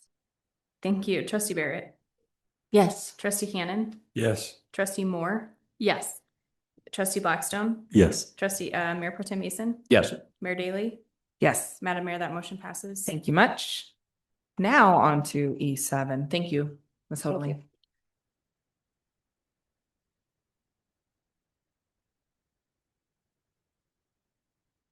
Ms. Garcia will present on this resolution.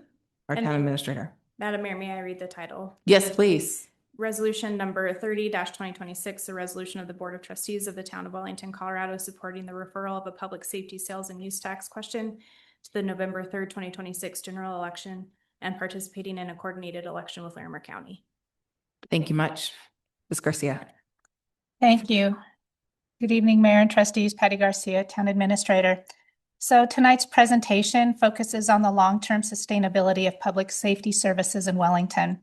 Staff is asking the board to consider referring a proposed public safety sales and use tax question to Wellington voters in November.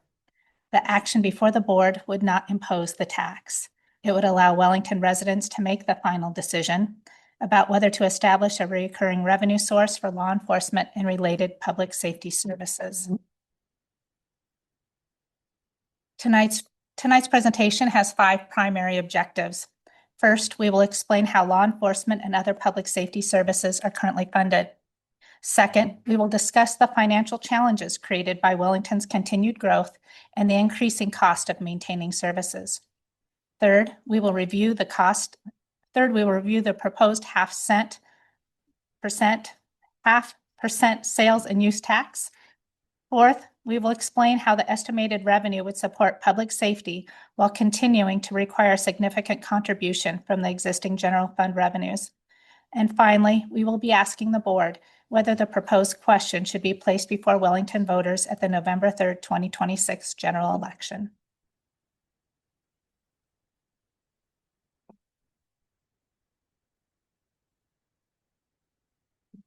This discussion begins with an important financial principle. Ongoing operations should be supported by ongoing revenues. Fund balance may legally balance the budget, but relying on ongoing operations is not sustainable. During the board's recent discussion of 2026 personnel, the board directed staff to continue focusing on long-term revenue generation while maintaining the hiring freeze and continue for certain vacant positions. The proposed public safety tax is one response to that direction. It would create an ongoing revenue source for ongoing expenses rather than dipping into fund balance. There are several reasons why this is before the board now. First, there are specific deadlines for participating in the November coordinated election. Second, Wellington's municipal sales and use tax rate has remained unchanged since voter approved it in 1998. In 1998, the town's population was 2,000 residents. Today, our population is over 12,000 residents, and the cost for law enforcement has increased. Existing revenues have not consistently kept pace with recurring operating cost. The purpose of tonight's discussion is to continue an ongoing funding source for law enforcement and public safety while also supporting ongoing operations. This proposal directly supports the Board of Trustees' adopted strategic plan. One of the priorities under Ensure Strong Town Operations is to ensure safety and security, including emergency response.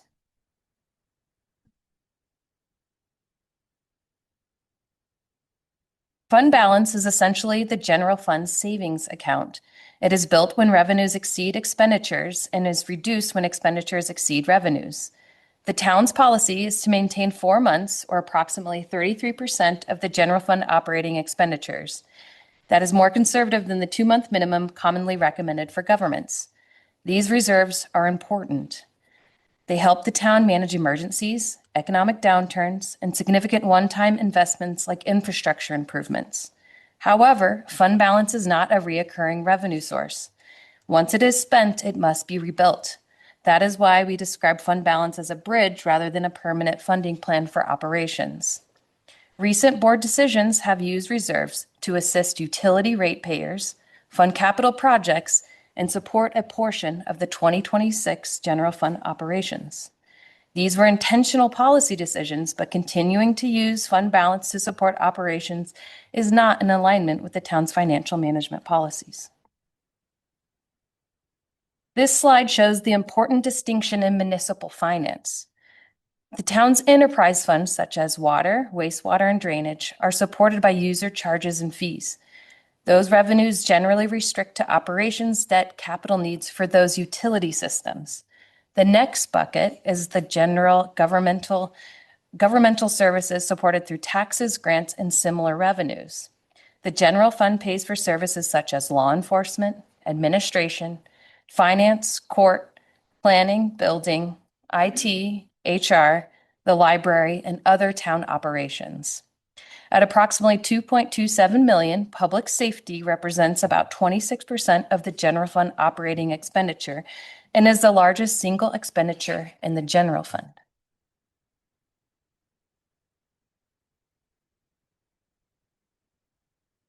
Wellington's current municipal sales and use tax rate is 3%.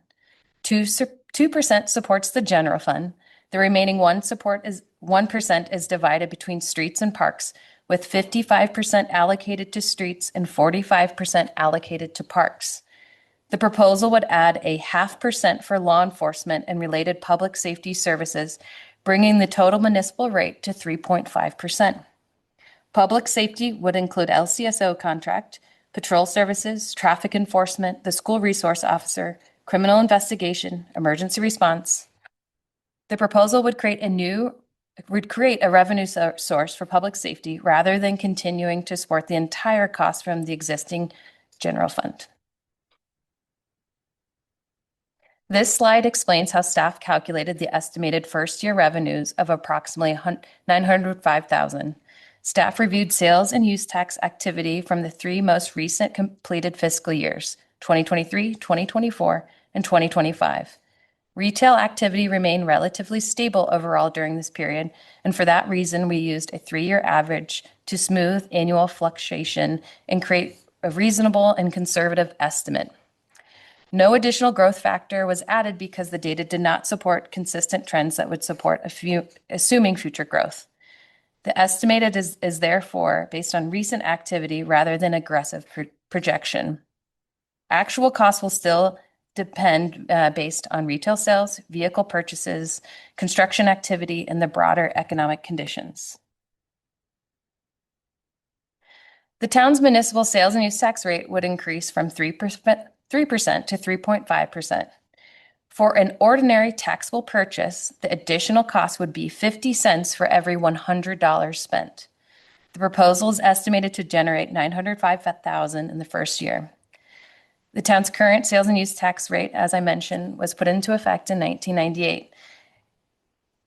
It has remained unchanged since that time. The question for the board is whether the town's revenue structure should be adjusted to help maintain core municipal services. Public safety is one of the most essential responsibilities of local government. Residents should feel safe in their neighborhoods, on town streets, in schools, and throughout the community. The National Community Survey found that 65% of Wellington respondents rated overall feeling of safety as good or excellent. Public safety was also identified as one of the services most important to our residents. At the same time, the 2026 general fund budget includes approximately $330,000 more in operating expenditures than operating revenues, requiring the use of general fund balance. Wellington has never had a dedicated public safety sales and use tax before.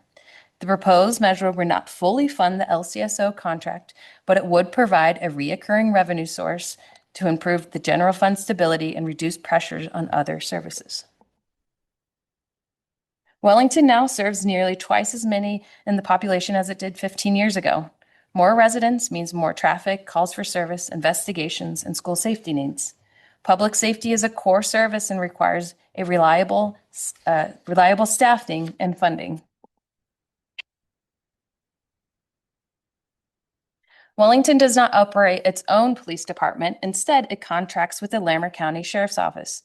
The current service model includes 11 dedicated sworn positions, a sergeant, a corporal, 6 patrol deputies, an investigator, a desk deputy, and a school resource officer.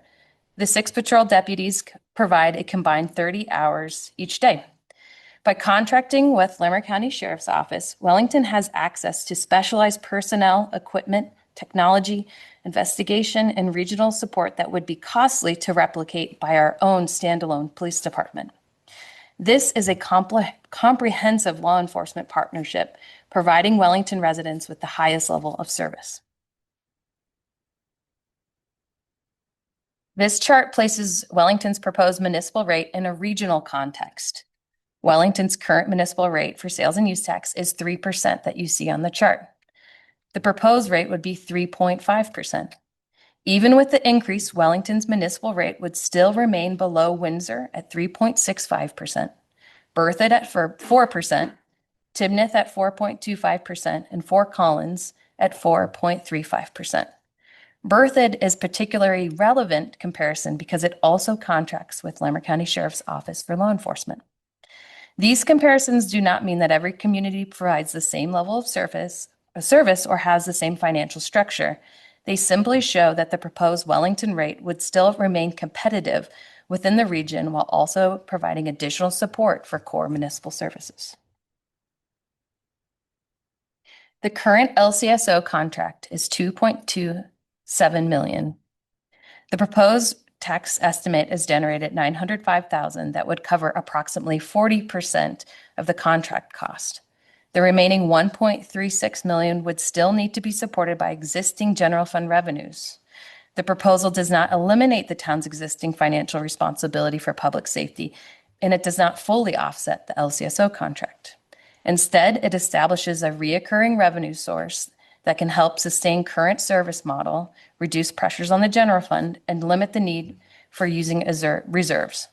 Reliable public safety depends on reliable funding, and the intent is to create a dedicated funding source. The proposed increase is 0.5%. For an ordinary taxable purchase in Wellington, that equals 5 cents on a $10 purchase, 10 cents on $20, 25 cents on $50, and 50 cents on $100.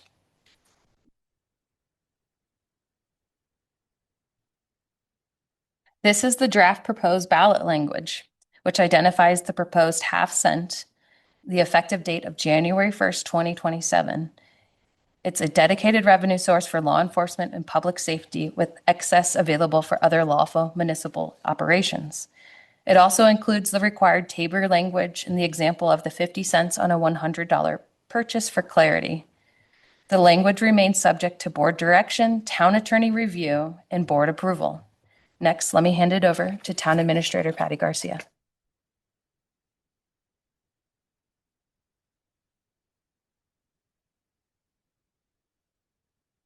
I'm going to wrap this up. Staff recommends the board approve the resolution taking formal action to participate in the coordinated election and refer the proposed public safety sales and use tax question to Wellington voters. The current working schedule includes providing notice to Larimer County, executing a coordinated election agreement, adopting final ballot language, and certifying the ballot content before the applicable deadlines. Election day is November 3rd. Approval tonight would not impose the tax. It would preserve the town's ability to participate in a coordinated election and allow the community to make the final decision. Staff's recommendation is based on the recurring nature of public safety expenses, Wellington's continued growth, increasing pressure on the general fund, and the need for an ongoing revenue source to maintain those reliable services. Ultimately, the question before the board is whether Wellington voters should be given the opportunity to decide how they want to fund public safety over the long term. Staff recommends a referral of the measure so that the community can make that decision. To summarize, public safety is the town's largest general fund expenditure. Wellington continues to grow, and the service demand associated with that growth is ongoing. Reliable services require reliable funding. The proposed measure would not fully fund law enforcement, but it would establish a recurring and more reliable source of revenue while continuing to require support from the general fund. Most importantly, referral does not impose the tax. It gives Wellington voters the final decision.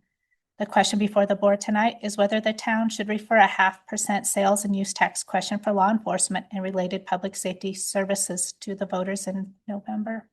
Staff is available to answer questions and receive board direction. At this time, it will be open to ask questions by the board. This is not an opinion on the item. This is simply questions for understanding.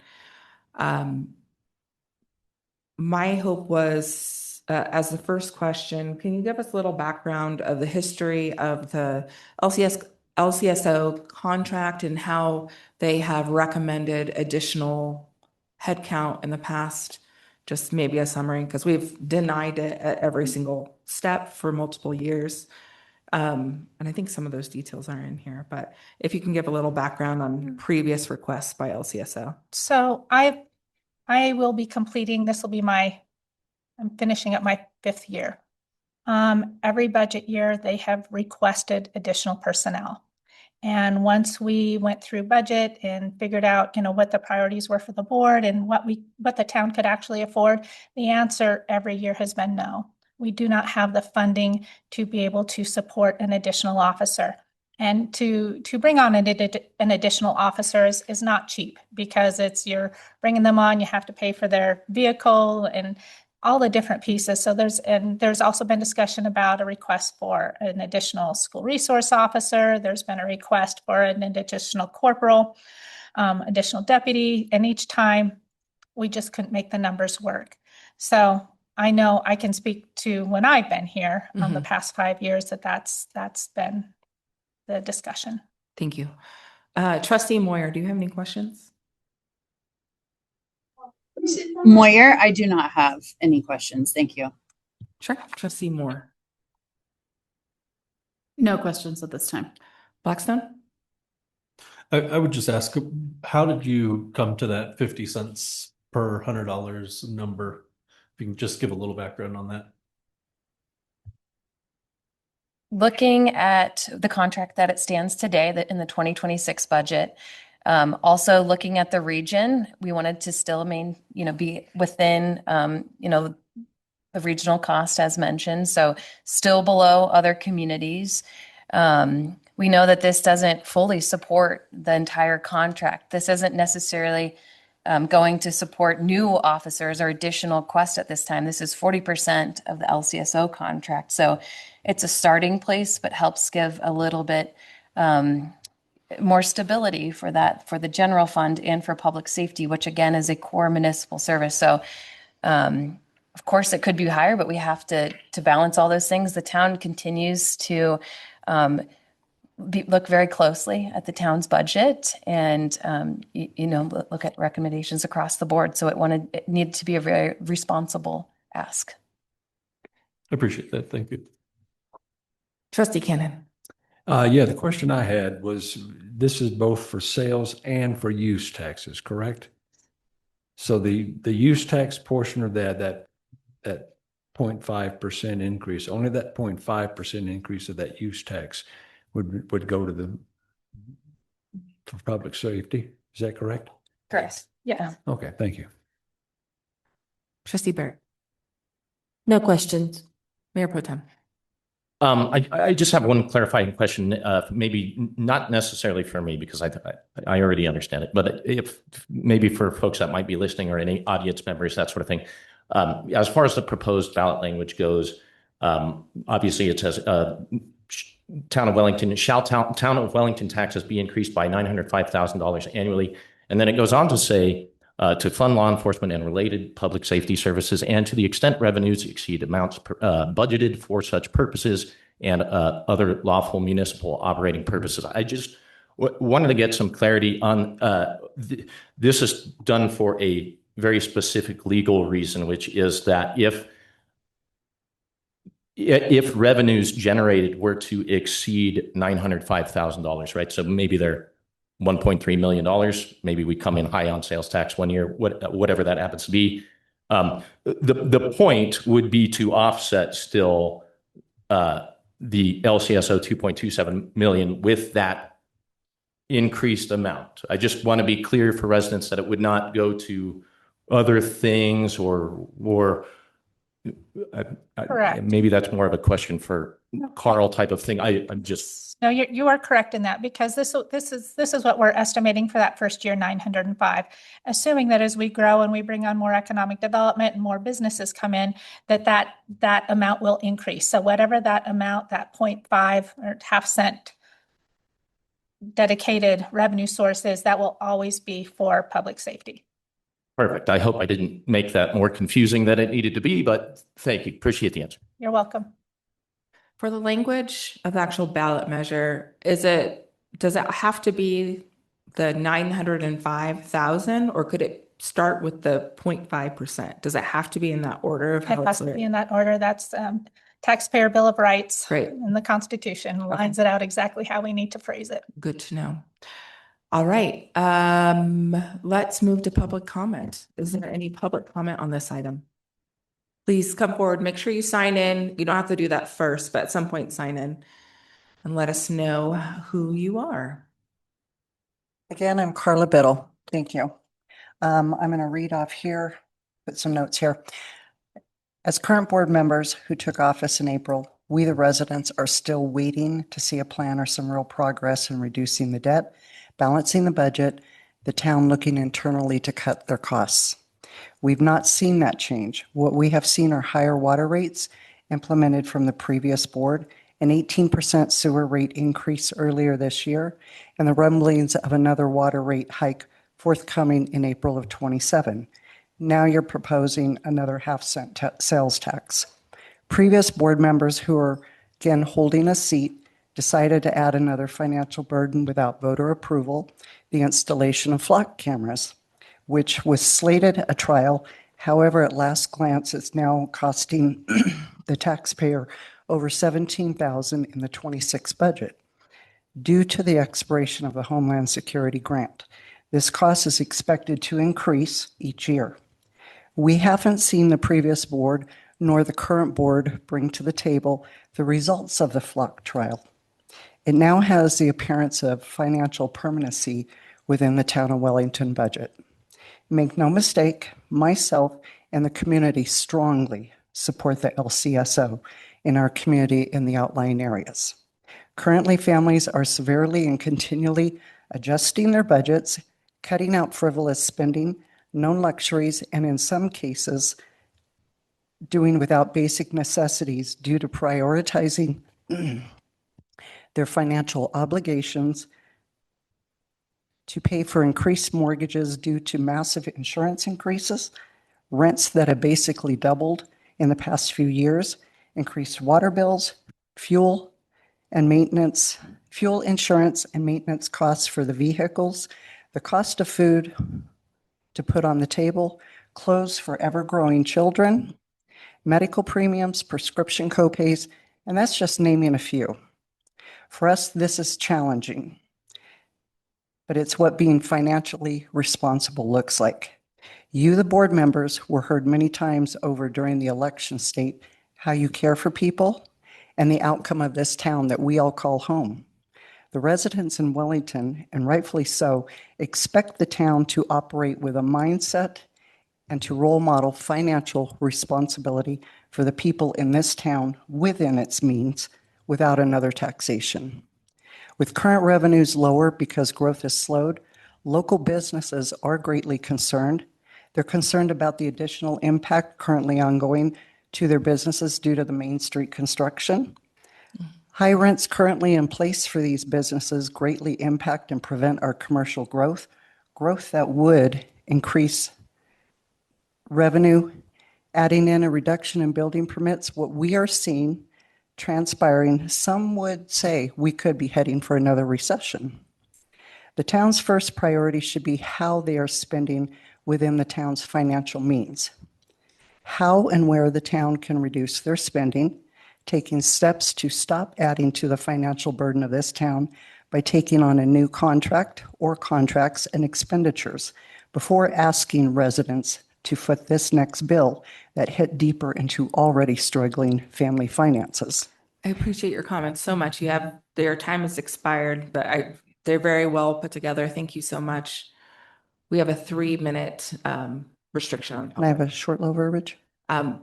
We have to move on to the next Okay. person. Thank you so for your much for time. being here.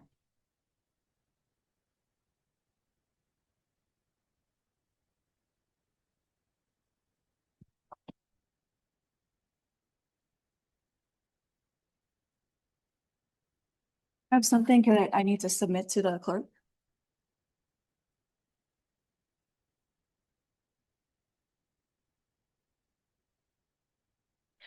Good evening. My name is Leah Kershaw, and I'm a Wellington resident. As the town considers asking residents to approve an additional half-cent sales tax to fund our contract with LCSO, I believe that request must come with greater transparency and public accountability. That need is especially clear with Wellington's Flock Safety Automated License Plate Reader program. Most residents were never meaningfully informed or asked for input before the cameras were installed. By the time the program reached public discussion, these cameras were already operating.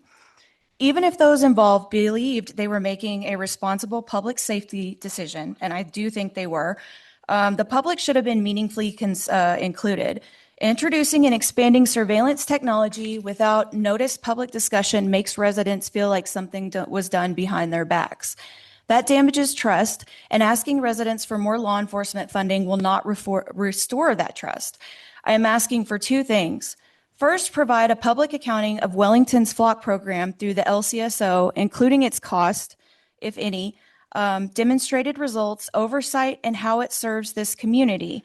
Second, require a publicly noticed discussion and recorded board vote before Wellington funds or renews any expansion of the program.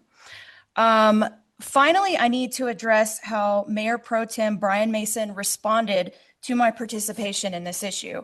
Rather than publicly discussing the policy or correcting anything I posted, Mr. Mason entered my private messages without introducing himself. When I asked who he was, he identified himself as the Mayor Pro Tem. He then sent links concerning my husband's unrelated federal court case from 15 years ago and said that he, quote unquote, does research too. Several residents have shown me private messages he sent to me about me and my family. He has repeatedly characterized my husband as a black hat hacker.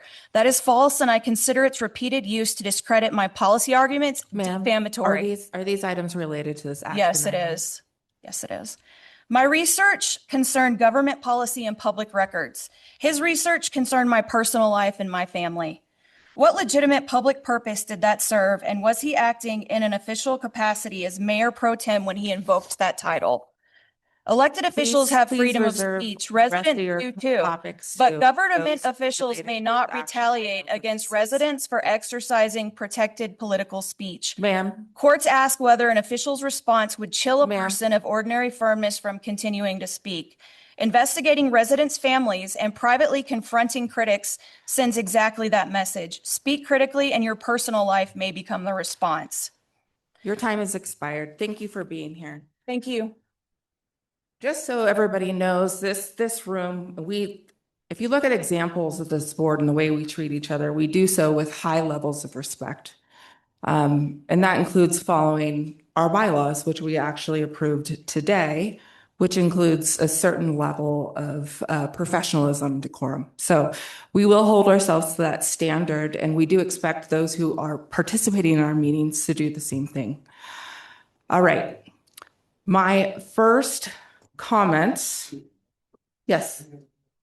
Yeah, are there any? There are only two people raised their hands earlier. So yes, please, Rick, come on forward.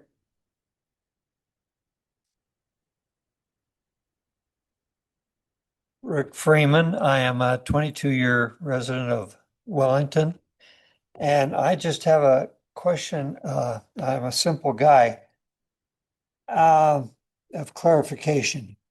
Is the $905,000 going to be exclusively added to our public safety and is it just put in the general fund? We'll answer that question in just a second. But What's that? yeah, is there any other comments, Rick? No. We'll definitely address that in a second, for sure. Okay. Diane? Diane, would you like to say anything? Okay, all right. All right. Thank you, and I apologize. Thank you, Trustee Cannon, for calling that out. I appreciate it. I do want to acknowledge, too, that the concerns regarding the flock cameras have been taken very seriously from our board, so much so that we will have the sheriff on the meeting for August 18th come to present on that. We can also provide some history of how flock came to be in the town of Wellington, and just the history of how that happened. So I would love to reserve the conversations regarding flock to that meeting for the purpose of transparency, because that's when we will notice the community that that is the topic that we're talking about. Since it is an important topic and one people feel very strongly about, I don't want them to miss a conversation that they weren't expecting to occur tonight. So just so the board knows, please reserve those flock conversations to the August 18th meeting where the sheriff will be present to answer those questions. So we got lots of expertise there. We're now moving into the part for deliberation and discussion. I would love for us again to keep this to 2 rounds, initial comments, and then an opportunity for rebuttal. Let's start with Trustee Cannon.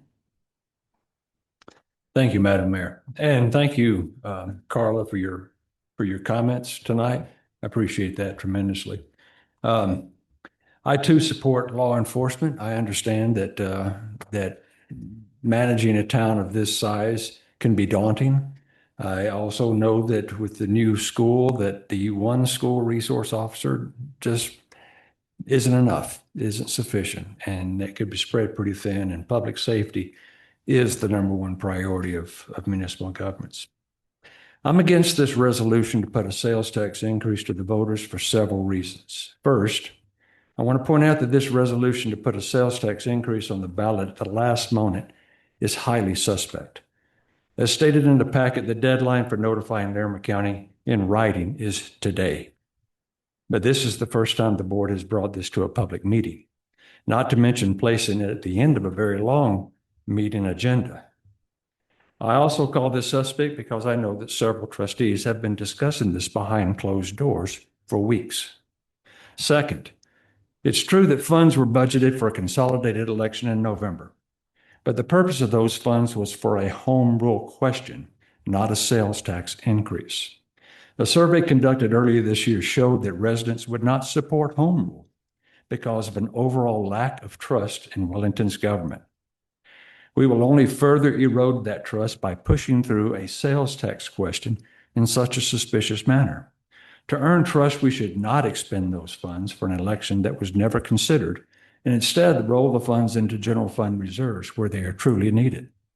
Third, the sales tax increase is not sustainable, nor does it address the root cause of our general fund shortfalls. Wellington has built its economy around new home construction, and use taxes have taken a higher priority than sales taxes. As we have grown, the demands on municipal services has also grown, but we have put little effort on increasing commercial growth. This board tonight approved the town's strategic plan, which includes foster economic vibrancy. The same goal approved 2 years ago, yet nothing has happened in the past 2 years to recruit new business growth. This is the primary reason that our general fund is stretched so thin. Raising the sales tax will only offer a temporary fix to our general fund.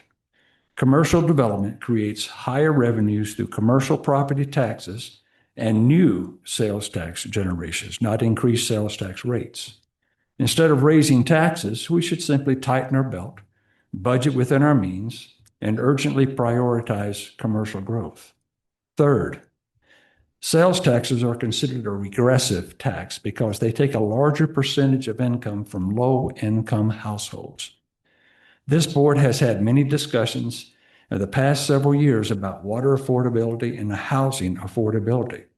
If we truly care so much about affordability, we would not be considering yet another increase in cost for our residents, especially the lowest earning households who already count pennies to make ends meet. If the loudest trustee advocates for affordability vote in support of this resolution to put a tax measure increase on the ballot, then they are hypocrites, especially in light of the unanimous vote earlier tonight to pass Resolution 28-2026, directing staff to file a petition 123 commitment to increase affordable housing in town. Fourth, we know from past surveys that the majority of our population shops in other towns because they cannot get the goods and services that they need here in town. Raising sales taxes will drive even more residents to other communities. Additionally, many of our downtown businesses are struggling and have been struggling for years, and these business owners are already stressed out about reduced sales this year due to the Cleveland Avenue construction project. We can better support our local business community and our residents by tightening our belts, budgeting within our means, and keeping taxes right where they are. Fifth, the estimated $905,000 windfall from this tax likely will fall short for several reasons. Trustee Cannon, can you please headline? Just because we have a lot on the topic, I want to make sure everybody gets an opportunity to I speak. appreciate that. I only have a few more points to make. Thank you. Okay. To begin, we will likely see reduced sales in town as more residents shop in other locations due to increased costs for goods and services in town. Next, the Board of Trustees has heard requests to increase the number of deputies and school resources officers every year for the past, admittedly, 5 years. Adding these officers, which is very likely if this ballot measure is approved, will add $175,000 to $200,000 a year to the public safety budget, plus the high startup costs for the training, vehicles, and equipment to outfit these new deputies. Additionally, the town has 2 vacancies in Public Works, which have been vacant for 2 years and should probably be written off the books. And staff is requesting an additional park maintenance technician. Since our 2026 budget could not sustain these additional town employees, and we have been in a hiring freeze this year. If sales tax measure passes, I'm certain that the hiring freeze will be lifted and that this board will approve hiring these positions. And we will add an additional $250,000 to $300,000 to our general fund expenditures. Taken together, this will cut the proposed windfall from this tax increase in half. And we will likely hear another proposal in the future to raise taxes again just to keep up. This is why raising sales taxes is unsustainable. Sixth. Trustee Cannon, you And I have one more. and I will not be stopped. Okay. I'm elected. Everybody needs to talk, so I And just want we to make have sure. all night until 10 o'clock. So I'm going to finish what I've got to say. Sixth, recent history has shown that Wellington voters are reluctant to approve sales tax increases. And any effort to do so would be a waste of time and limited funds. Additionally, we recently completed the Post Master Plan, which showed a strong desire by residents for a community and aquatic center. From my experience, the only way that I could see this happening would be if there was through some sort of a sunsetting property tax levy, which I would wholeheartedly support. And I believe a majority of our residents would also do so. However, Call a recess for 5 minutes. Thank you.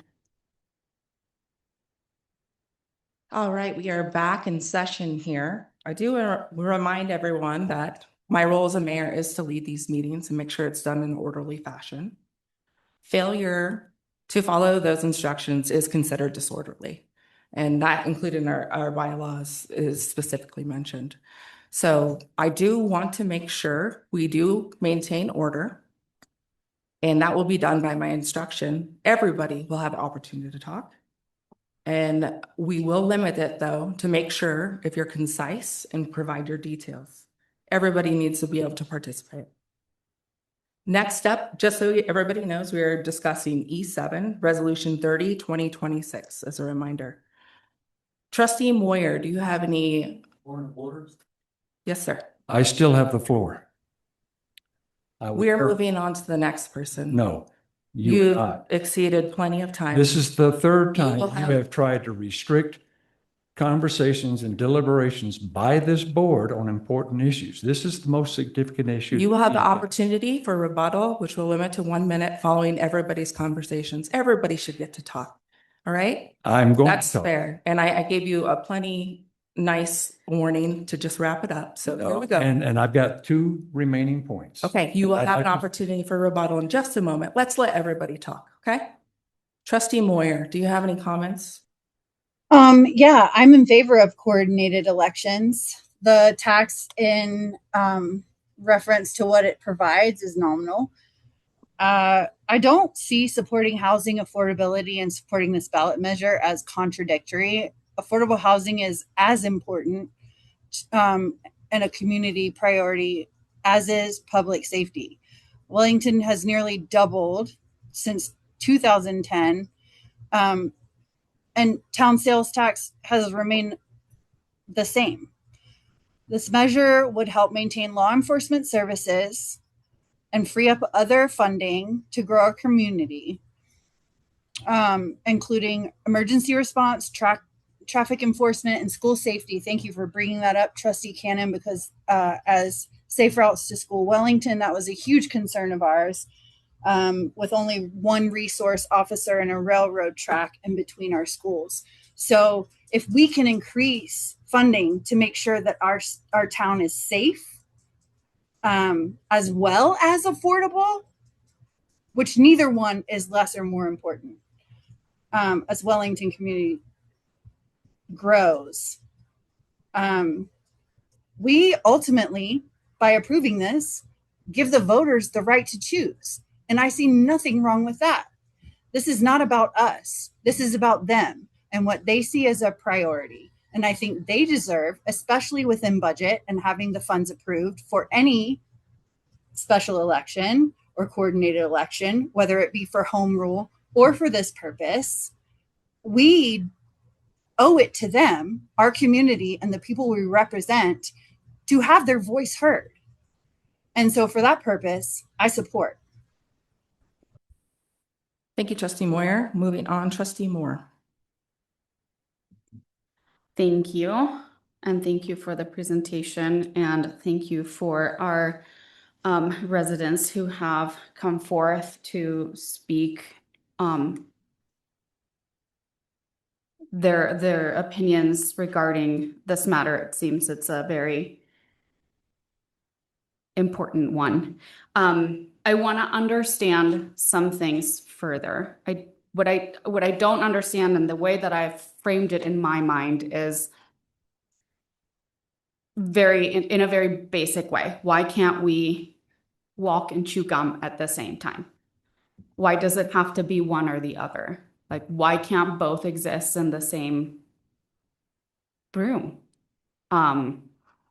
Why are we, in previous discussions, talked about, continuing with the hiring freeze because we cannot at the time afford to bring on more staff and at the same time help with the adoption of this, what would you call it? Preferred ballot measure. Ballot measure, thank you. The words. I think that tightening our belts is all well and good when necessary, but are we reaching a point where tightening our belts means cutting corners? And when it comes to the safety of our residents, as much as we have a responsibility to keep things affordable, at which point are we sacrificing affordability for the sake of safety? When it comes to our children in our schools, our resource officers, our response time, I think, in my opinion, we live in a country where one of the greatest privileges is that you call for help and help comes. And I don't want for that to be overlooked or for that to just not be a part of this. Ultimately, I think that the choice and the purpose of this is to give the people and our residents the choice to decide whether this is important enough to them or not. So I am in support of that choice. Thank you. Thank you much. Trustee Blackstone. Yeah, thank you very much. Wanted to say I appreciate the presentation. I also appreciate our residents. Just to knock one question off the bat, just to make sure I'm clear, Mr. Freeman asked, does the cost only go to law enforcement? I believe, yes, it does. So Absolutely. hopefully that answers that question right off the bat. Second, just want to make clear that this, from my understanding, and again, I'm welcome to be corrected, this is not intended to fund any specific item that is part of the LCSO. It's not like we adopted this thing that is controversial and now we're looking for a way to fund it. That is a separate thing that I hope we get all the public comment on, and however that goes would be super cool. But this is not like a way to fund any one specific item, just to make that clear as well. A couple other things. I just want to make it real clear. Tonight's vote does not raise taxes. I think that's important. I'm just kind of going to read off some of my notes because there's just a lot. If we look at Berthoud's 10.3 K population, our tax rate at the 3.5 would still be below theirs. And that tax rate, say you spend $100 a week in sales tax, comes out to about $26 a year. So those were just a few of my random notes that I jotted down that I think are important. A couple of things that I also wanted to mention that I was jotting down based off of my other trustees. Is this potentially a suspect thing? I would say no. I think this is us doing our job. If it comes across like we are doing anything fast, it is because we need to do things quickly to make sure that we are reducing our budget and acting appropriately as a board of trustees. The idea that nothing has been done to increase economic revenue, I think that is very problematic, and you would only have that view if you were not paying attention to the last couple of years. The idea that if you truly care about the things that are happening to the lower income folks in this town, as somebody that cares deeply about what happens, it is a very difficult situation to ask somebody that is in that most vulnerable position to increase their costs. That is not something that I particularly take lightly, but that is the role of this board. That there are hard decisions that have to be made, and it is not fun. It is not pleasant. It is not something I get joy out of, but somebody has to do it. Somebody has to ask things to be funded. And that's just, again, if that's not what you want to do in this seat, well, that's something to be said. Will we remove hiring freezes because of this? That is complete speculation. And I think that is inappropriate to say, because that is just an opinion. And I don't think that that is grounded in reality. But I also. Trustee Blackstone, let's just keep it directly to this specific action item if that you could. Thank you. Perfect. I Yep. appreciate that. Yep. I appreciate that as well. I just also, I appreciate that the town is, again, making difficult decisions. And at the end of the day, we are leaving it to our staff to be transparent, and that's what they're doing. We are also, trying to, instead of raising costs quietly, we are trying to put things in front of residents. That, again, I think is not only the right thing to do as trustees, it is the legal thing to do. Like, we can't just go and increase taxes. It is up to the residents to do that. And I think at the end of the day, that's what we're doing. We're not making a decision. We're just saying, is this something that residents should have an opinion on, should have a vote on? And that, again, I think is our role of trustees, is to say, hey, the residents should have a input on this. And I support residents having more voice. I've said that over and over again. I would like our folks to have that voice in any way possible. That's my current stance. Oh, thank you. I was just going to ask you to headline, so I appreciate it. Trustee Barrett. Thank you for the presentation. I thought it was thorough. Thank you for everyone on your public comments. I appreciate your input and your concerns. I do support this ballot being brought forward, measured, or just the basic concept that people do need to know their cards. Their cards are that our budget is strained, and it is because we do have sales tax leakage. People spend their money outside of our community. And this is their opportunity for the times that they do spend the money in this community for it to actually come back to them. So they kept it competitive, and they don't want to be burdensome, but this is something that can actually alleviate the strain on the town so that we can provide you the services for our population. I can't change everyone's shopping patterns. I understand that it's hard to stay in town because we are growing. We are dealing with our growing pains. But if you have the option and you want to, it should be given to you. That's why I support the ballot measure being brought forward. People should have the choice to decide if they want to spend their sales tax dollars in town, they can, and it will actually come back to them. But yes, I know that no one likes an increase in costs. I don't like it. No one likes it. But if people want the opportunity when they purchase retail goods and everything for that to come back to them, this is one of the ways that it happens. I do know that public safety is always going to be at the top of my concerns. And being able to make sure that we are adequately providing it is a priority for me. And I think it's a priority for a lot of people. But me as an individual citizen with children who ride their bikes on our streets, I really, really do care about making sure that they have the resources to take care of them. So I do think that this is a choice that the town should have to make. And that's why I support the ballot measure being brought forward. Thank you. Thank you, Mayor Pro Tem. Thank you, Madam Mayor. If I get off topic, please let me know.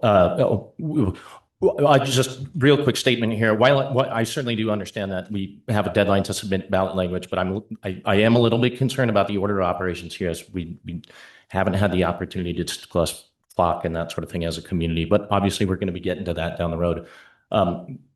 A sustainable revenue source for law enforcement and public safety is absolutely necessary, and these costs aren't going to go down as we grow. In regard to public safety, I certainly understand the need to maintain a certain level of service from LCSO. On the flip side of that coin, I also don't want to see more of our folks doing their shopping in Fort Collins. Obviously, an increase in sales tax could potentially be harmful to our local businesses already fragile sales tax economy. But folks, there's a lot of moving parts to this. I also recognize that Wellington's population has doubled and since 1998, and there hasn't been a sales tax increase since then. So I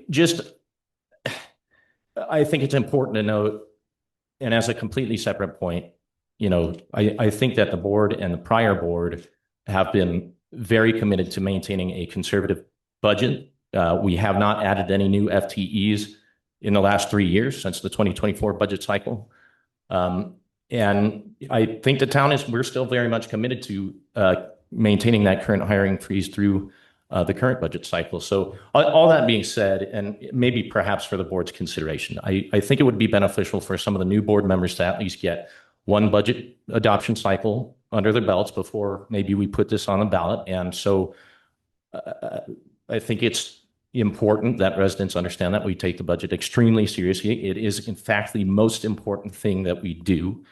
But I would ask the board that maybe we consider talking about this in 2027, right? Let's have the flock discussion, take another hard look at the budget. We do that every year, but I would ask that maybe the board consider that we take a look at this and the timing and consider sending it to voters in 2027. As one final point, I do want to apologize to Ms. Kershaw and her husband. Perhaps a bit off topic. I did not intend to make our private conversation public this evening, and I do apologize. Social media can get difficult, I think, for folks. And I think a lot of folks understand that our community pages are toxic and problematic at best. All that being the case, I certainly want to encourage conversation amongst our residents, and I do reach out to folks regularly, and I think that's an important part of what we do. So thank you.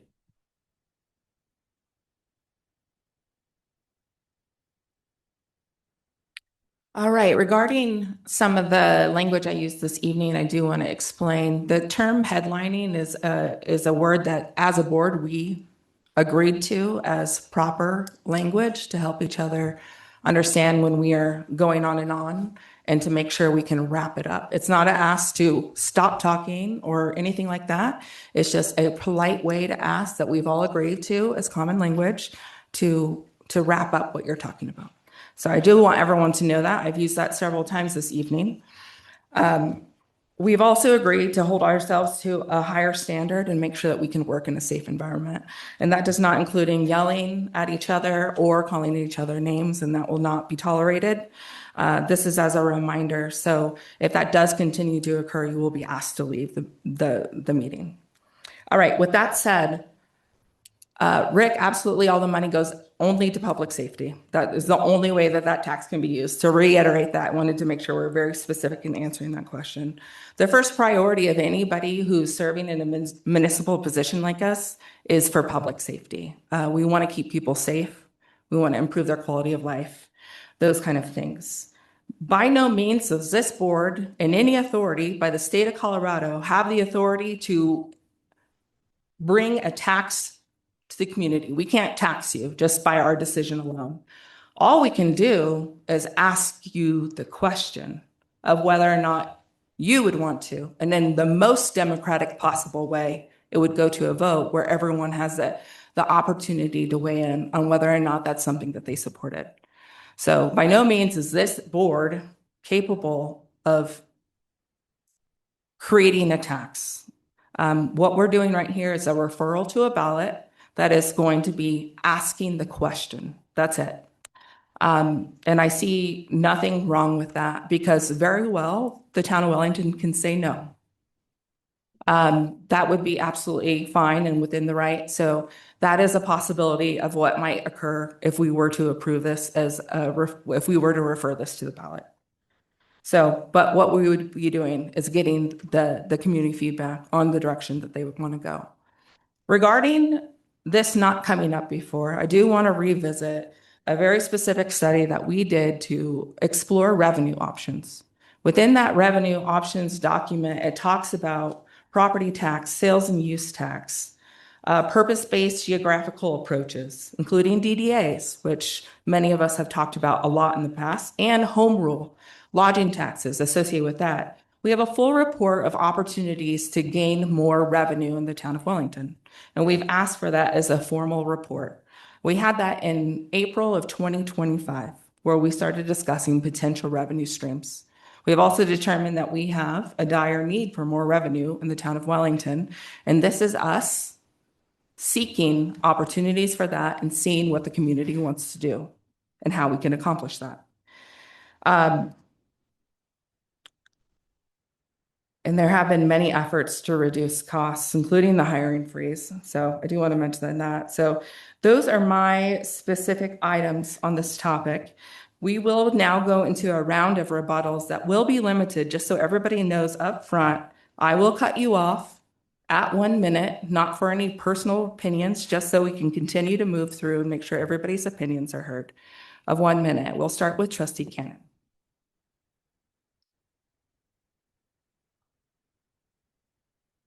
I will skip my 6th point and just talk briefly on the 7th point I was making, that comparing us to other municipalities is like comparing apples to oranges. Windsor creates $13 million in sales taxes, Berthoud $13.4 million, Timoth $13.8 million, and Fort Collins $15.5. We generate about $4 million. We need commercial development more than saddling our residents with higher costs. So in conclusion, I have a few recommendations. Number 1, I've mentioned this before, tighten our belts, budget within our means until economic development takes hold and we can better support the increased demand of our operations. Number 2, roll that consolidated election budget back into the general fund. It was never meant for a taper question. Number 3, eliminate FOC cameras and take that money and roll it into the general fund. Number 4, abandon the economic development roadmap, which was presented a few months ago.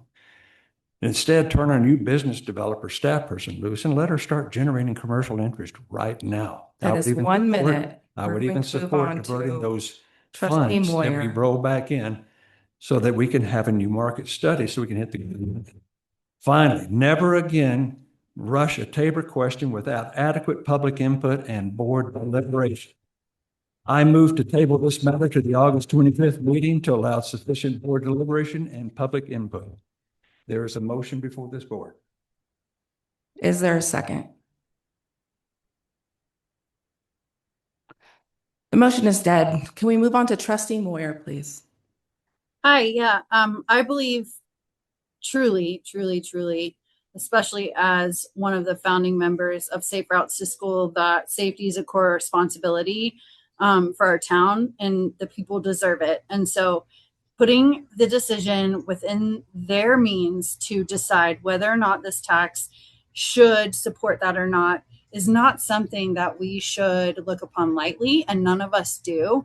But giving them the power to decide is absolutely the right thing to do. We're proposing a 3 to 3.5% tax. If you want to talk about leakage, you go shopping at Council Tree, and that's a 8.3% tax. So what we are actually asking for in terms of return on investment is so nominal compared to the safety and the security that it will provide for our town and our children and our residents, that I would love to see what the priorities of our community are, and I would love to give them that choice. Thank you, Trustee. Trustee Blackstone. Yeah, I think there's two kind of conversations that are happening. The first one is, what level of service should the town of Wellington provide? We can have a conversation about that. Like, do we want to have safe routes to schools? Do we want to have more LCSO officers?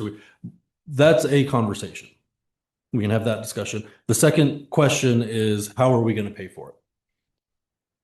If we want to step back to that first one and kind of invent what we're trying to provide, great, let's have that conversation. I feel like we have decided that, or at least coming into this office, I feel like I was presented with master plans after all these things. And now it's my role is, how do we pay for it? So I feel like now we're on the second question of how we're paying for the level of service that we have. Again, if we want to take a step back and go, do we want to Your do time has things different? expired. Thank you, sir. Those are my two questions. Yeah. Trustee Moore.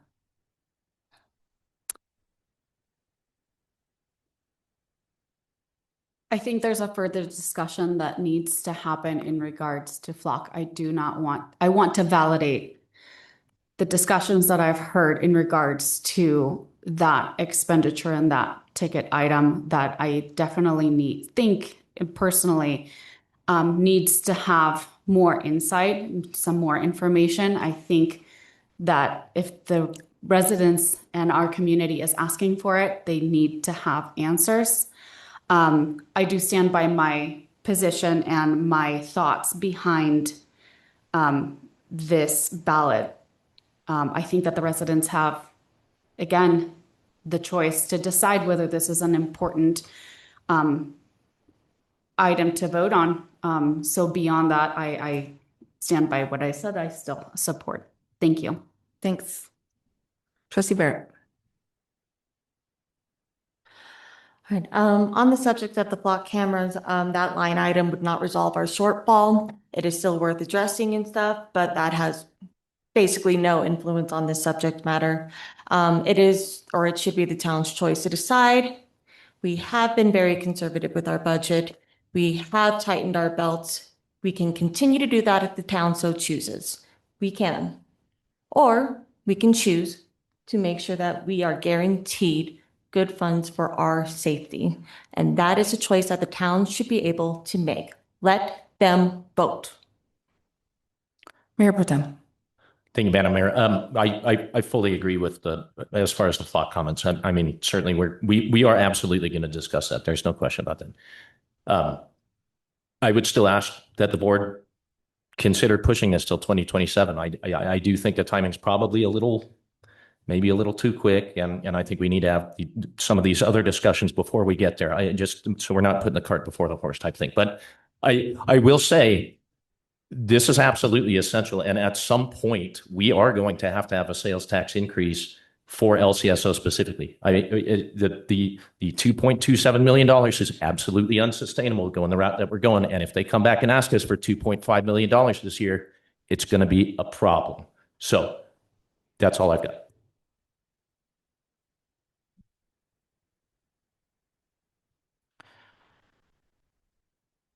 I love ballots and I love voting. I like letting people decide what they want to do and educating them probably on opportunities that could be available. This is a topic we've discussed and studied and considered.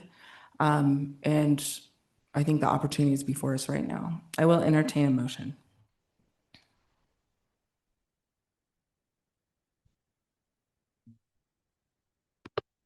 I'm going to try this again. Go for it.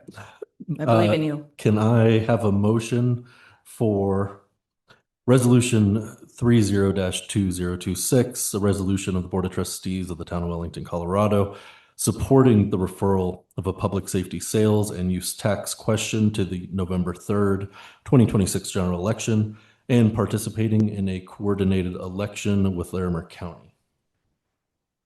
I approve and second. motion.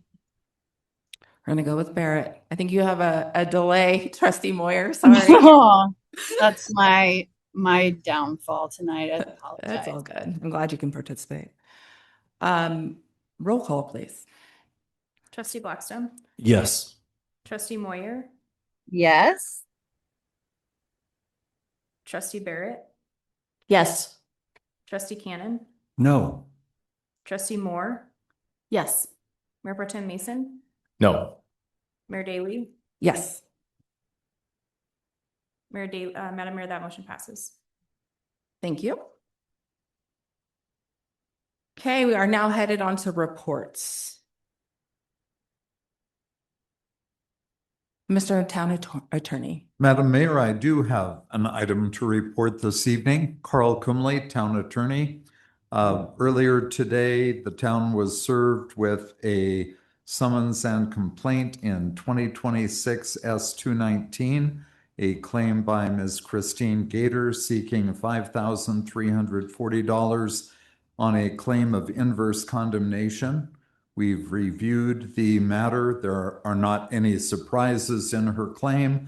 We've scheduled the January 8th trial date. We look forward to engaging on the case, defending the action, and protecting the interests of the taxpayers of the town of Wellington, and I'm happy to take any questions. We'll pass on questions for that item. And consider that anything in executive session since it's based on legal things, but we have all been notified of that as well. So thank you very much. Very good. Thank you, Madam Mayor. Town Administrator, Patty Garcia. Thank you, Mayor and Trustees. So next meeting is a regular meeting on August 11th. That'll include an executive session on Metropolitan District. So if you have any thoughts, comments, concerns about some of the documents that have been sent over to you, please send those over to me and we'll start getting them worked on. The work session on August 18th, we'll have presentations from the North Front Range Metropolitan Planning Organization and the Transportation Planning Region, that NFR, MPO, and TPR. And as you mentioned, the flock camera presentation by Sheriff Bayan. I would like to announce, I know I've sent out some information and things, but I'd really love to congratulate Kelly Houghteling on her Certified Public Finance Officer designation. I think it is probably the first one that we've ever had in Wellington, and many municipalities don't have someone with that designation. The amount of testing and things she had to learn over the past 2 years has just been incredible. So I wanted to do a shout out and just tell her how proud I am of her and her accomplishment and what that is bringing to the town of Wellington. And that's all I have. Thank you. Congratulations. Staff communications. There are reports in your packet. Are there any questions? Also included are your second quarter 2026 residential building permit and lot inventory report. Okay, on to. Oh. Yes. Ms. Moyer. Just kidding. Oh, that was for board report. Sorry. I was just getting ahead of the game. Okay, Trying to- you're getting ready. Trying to deal with the delay. Yep. No, I know, that's good. You're on top of it. So other staff communications and items in the packet are the Board of Trustees planning calendar, the Larimer County Sheriff's Office report, the Treasurer's report, and the report of expenses. Okay, no comments. As well as the Wellington Main Street Program 2026 mid-year report. So they have a lot of great accomplishments so far this year. So it's awesome to see. Let's go to board reports. Trustee Moyer. Hi, can you hear me now? Yes. Okay. I would just like to share that the reason that I'm not there tonight is because my family experienced a horrific accident last week, having to do with e-scooters and head injuries and brain bleeds and all the things. And so I am committed to reevaluating that ordinance, and I would encourage anyone that I have seen on social media or has concerns to please contact me. I want nothing more than to make our community as safe as possible for our children and our residents and those driving in the night, encountering people with no headlights and all the things.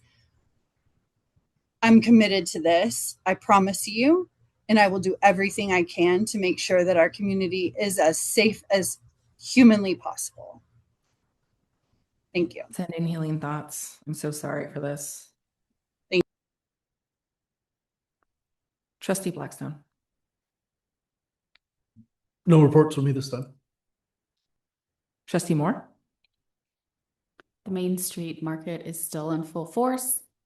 I encourage everybody to come see us, us. I participate. We have a really great vibe and a really cool group and the best sourdough people in town. It's like a cult. It's amazing. And we're going strong for the rest of the summer. Thank you. Strawberries, the chocolate covered strawberries are what have me. So that's Fridays, 4:30, 7:30 in Centennial Park. Trustee Barrett.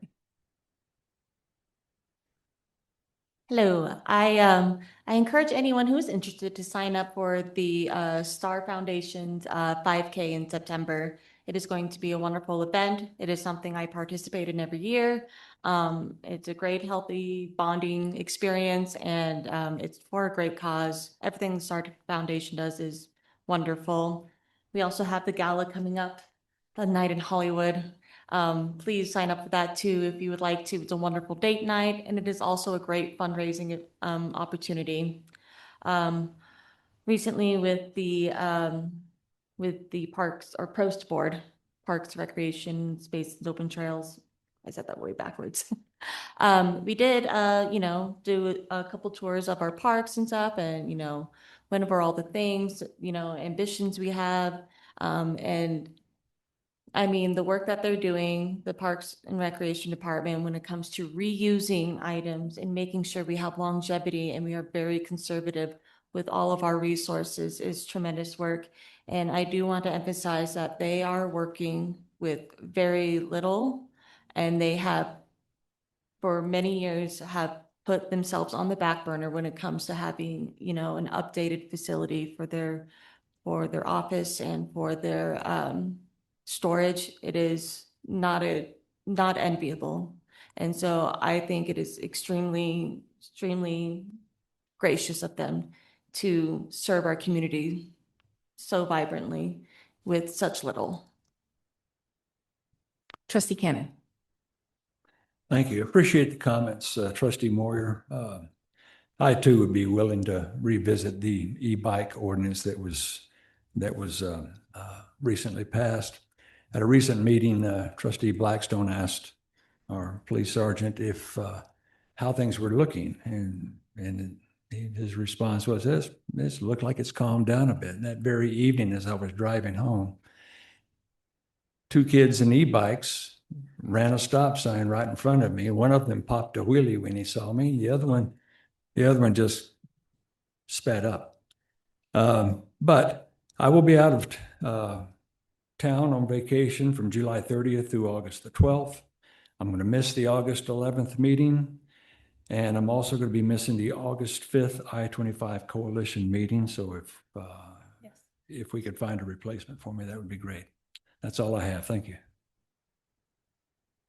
We also have another celebration. Our town administrator, Patty Garcia, has recently earned the credentialed manager designation from the International City County Management Association, which is a select group of local government professionals, and they're recognized for their experience, education, ethics, and commitment to professional development. And I know that was no easy feat of many, many hours of study and participation in that program. So I did want to say thank you and great job. Thank you. We're very proud to have you. Thank you. All right. Yes, sir. Can I just add, just because I think the date may have just recently been announced for that Night on the Town, the community center gala. It's gonna be September 19th.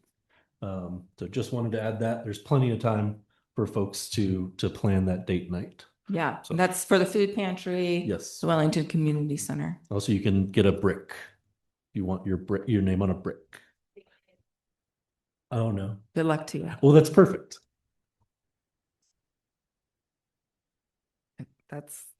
Sounds like something that you signed yourself up for. All right, I am now adjourning the meeting at 9:13 p.m. Thank you all for being here.